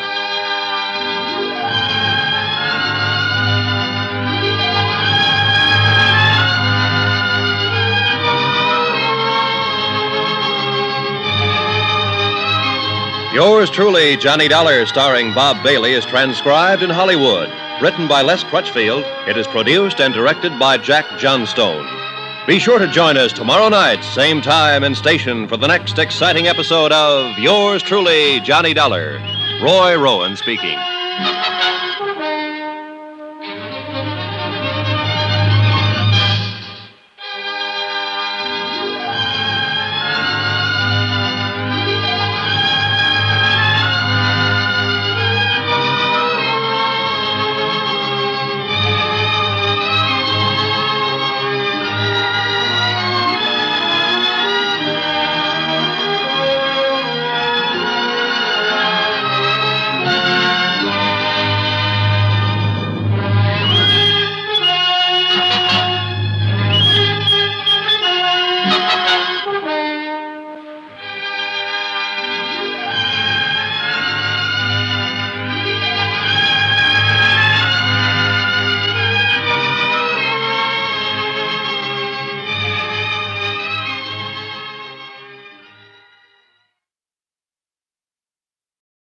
From Hollywood, it's time now for Johnny Dollar. Johnny, this is Maria. Maria? Well, isn't it kind of late at night to call? You've got to help me, Johnny. I'm being followed. Aren't you at home? No, it's a little cafe on the waterfront. I came in here to phone. Why the devil did you have to go out? Everything was set up. If you'd stayed home, you'd have been safe. What are you trying to do, get yourself killed? Johnny, this is no time. Where are you? What's the name of the place? The Marrakesh, number 41 Rue de la Mer. I'm afraid to go outside. No, whatever you do, don't go outside. Stay right where you are until I get there. But Johnny, Take your choice, Maria. It's either that or wind up on a marble slab. What do you mean? You know what I mean. You know better than anybody. Now stay there.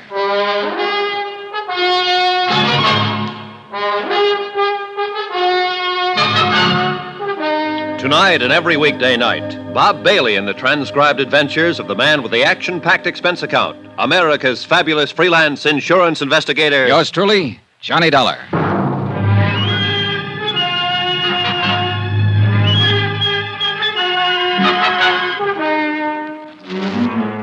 From Special Investigator Johnny Dollar, location Algiers, North Africa, to the Home Office Transworld Fidelity Company, Hartford, Connecticut.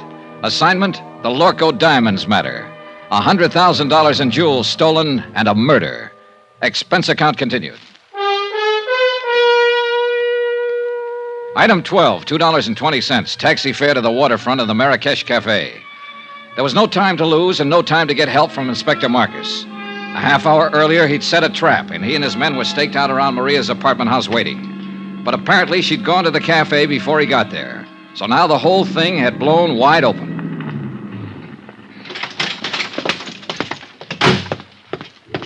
The Rue de la Mer was a dead-end street close to the water, deserted at this hour of night. A couple of dim street lights and a light over the door of the Marrakesh Cafe. Everything else was in darkness. There was no movement, no sign of life. Over here, Johnny. Oh, thank heaven you got here. No trouble so far, huh? No. Except with that sailor over there. He finally passed out. Well, you're probably used to that kind of trouble. Cigarette? Yes, thank you. Now, what were you doing down here at this time of night?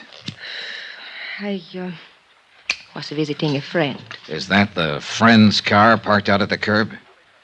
Yes. Charlie Barrett, huh? The meat packer from Chicago who was going to give you the Lorco diamonds. Well, I figured he'd got over his mad spell.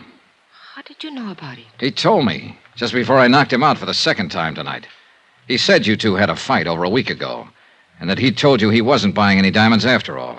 Well, it was just... For a while, I thought I had you tagged again. I wondered why you hadn't canceled the order when you'd been told he wasn't going to pay for the stuff. Johnny, it was just a talk. I knew he would come around. Yeah, well, that's about the way I figured it. Another explanation. So I let you off the hook again. Why, Johnny? Why have you been trying so hard? Trying what? To find some way of involving me in this. Well, the facts just seemed to turn up. I wasn't trying to find them.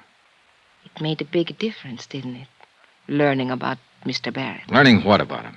That I was accepting a $20,000 gift from him. Why should it? Your life's your own. It did, though. Before that, you were... Well, seemed to be interested. Sure. You're a very beautiful woman. And that's all it was? What more did you want? All right, Johnny. Forget it. I don't blame you. Hey, tell me something. What about Barrett? Now that you've kissed and made up, is the engagement back on again? I haven't decided yet, Johnny. Well, come on. Let's get out of here. I'll take you home. Do you think it's safe? There was no sign of anybody around when I came in. Whoever it was probably got scared off. Oh, I was scared to death. When I saw the lights of the cafe, I jammed on the brakes and ran for the door. There, the car was right behind me. Get a look at the driver? No. How'd you get hold of Barrett's car? Borrow it? He gave it to me. Not a bad night's work. It's a good car. Get in. You really play rough, don't you, Johnny? Sometimes. It depends on... Get down, quick, back of the car. It came from across the street. It's pitch black over there. What are you going to do? Look, Maria, you're safe as long as you're back of the car here. What about you? I can't get a shot from here. I'm pinned down. I'm going to make a run for that stone curb. Try to draw a shot and see where the flash comes from. Be careful, Johnny. Oh, don't worry, kid. I'm the carefulest guy you ever saw. All right, now sit tight. Here goes. Are you all right, Johnny? Yeah, I think I got him spotted. Let's see just how close I can... There's somebody running away. Yeah, so do I. Now, where the devil? Why don't they get some streetlights down there? That car that's starting up. Yeah, I see it. They're getting away. One lucky shot might... Give me your keys. Wait here. I'm going after him. No, I'm going with you. Then pile in. Hurry up. Let's go. A few blocks away, I picked up the taillights of the other car and poured on the gas to keep hanging on. We roared through the empty streets along the waterfront, then swung into the coast road and headed out of the city. The model I was driving had been built for road racing, and barring accidents, I didn't figure the car ahead had much chance of shaking me. It was a narrow, winding road following the rocky edge of the headlands, and the curves were sharp and dangerous, especially at the speed we were traveling. Finally, it happened. The car ahead roared up a steep grade and missed the curve at the top. It rolled over and over, the headlights cutting crazy patterns in the blackness as it plunged down towards the beach. I finally braked to a stop about 30 yards from the wreck, jumped out and started toward it, and just then... the gas tank caught and burst, and the car exploded into a tower of flames. I caught a glimpse of the driver, pinned in the wreck. Then the fire took over and covered him. And I knew one thing was certain. He'd had it.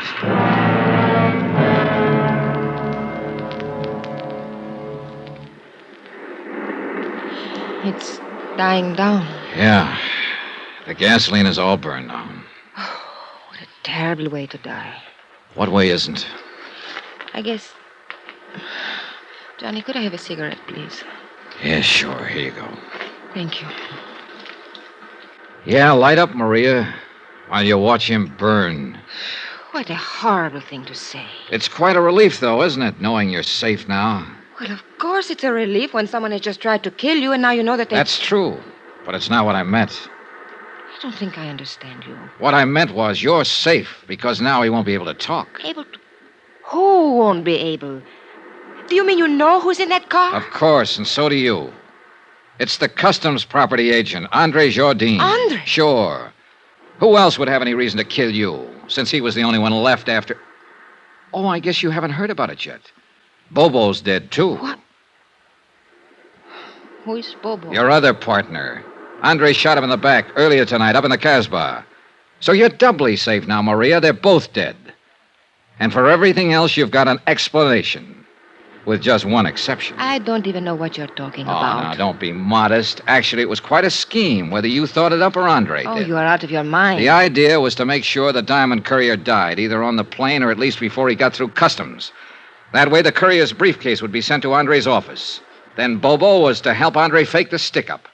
But Bobo turned out to be a tough cookie. This may be true, Instead but of sticking to plan, he decided to go for broke.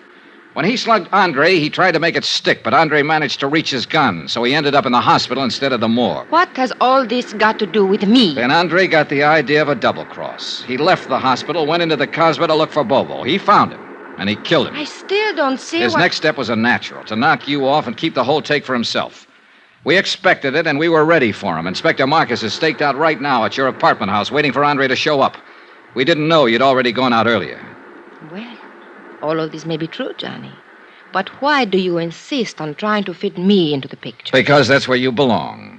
I mentioned the fact that you'd been able to come up with an explanation every time you needed it, with just one exception. What exception? Both Andre and Bobo have tried to kill you this evening. Why? Unless you were in on this thing. What reason would they have? Well, I don't know. Of course. Why should I know? I don't know why they tried to kill me, Johnny. Oh, a good answer, Maria. And it'll probably work. Yeah, you figured that one out fast. I don't know what you mean. No, caution. Well, Who has the diamonds? I will before morning. Johnny, why couldn't you... Knock it off, kid. You got the wrong guy. It won't work with me. It could. Sure, I know. You're beautiful, charming, lovely. And you're rotten. Rotten right to the core. What are you doing, Johnny? Going back to town. Well, wait for me. Goodbye, Maria. Johnny, wait! Johnny!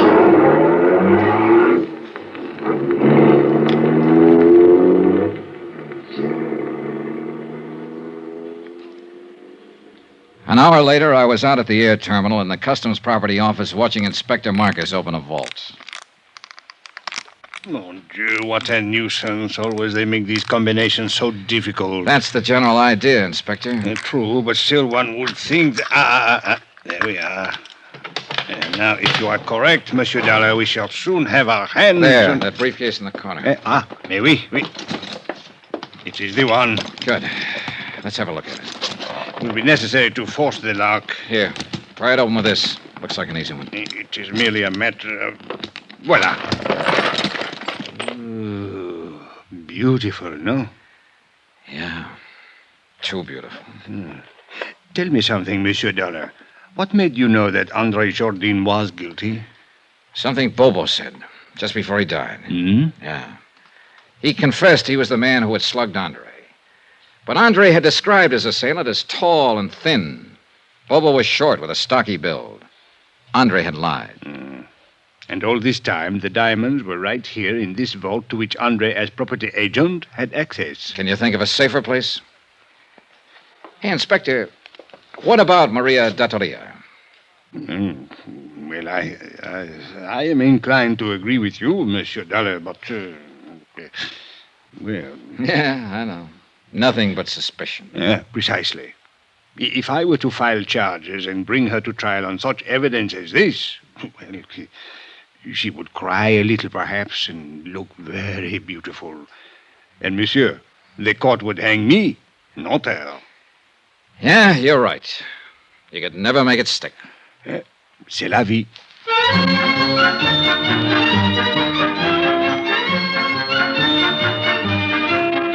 Expense account item 13, $624.80. Hotel, meals, and incidentals in Algiers and transportation back to the States. Expense account total $1,214.60. End of expense account. End of report.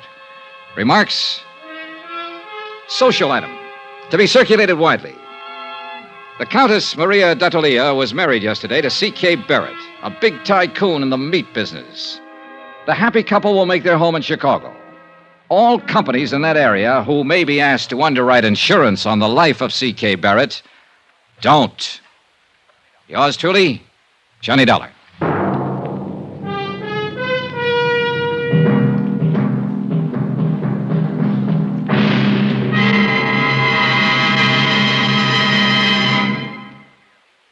Remember, there'll be a new exciting story on Johnny Dollar beginning next Monday. Next week, the Broderick matter, an exciting chase after a charming, beautiful girl. After all, who wouldn't? Join us, won't you? Yours truly, Johnny Dollar.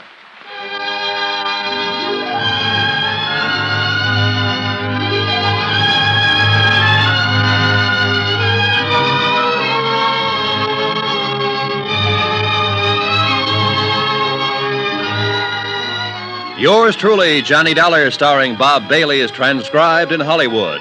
Written by Les Crutchfield, it is produced and directed by Jack Johnstone.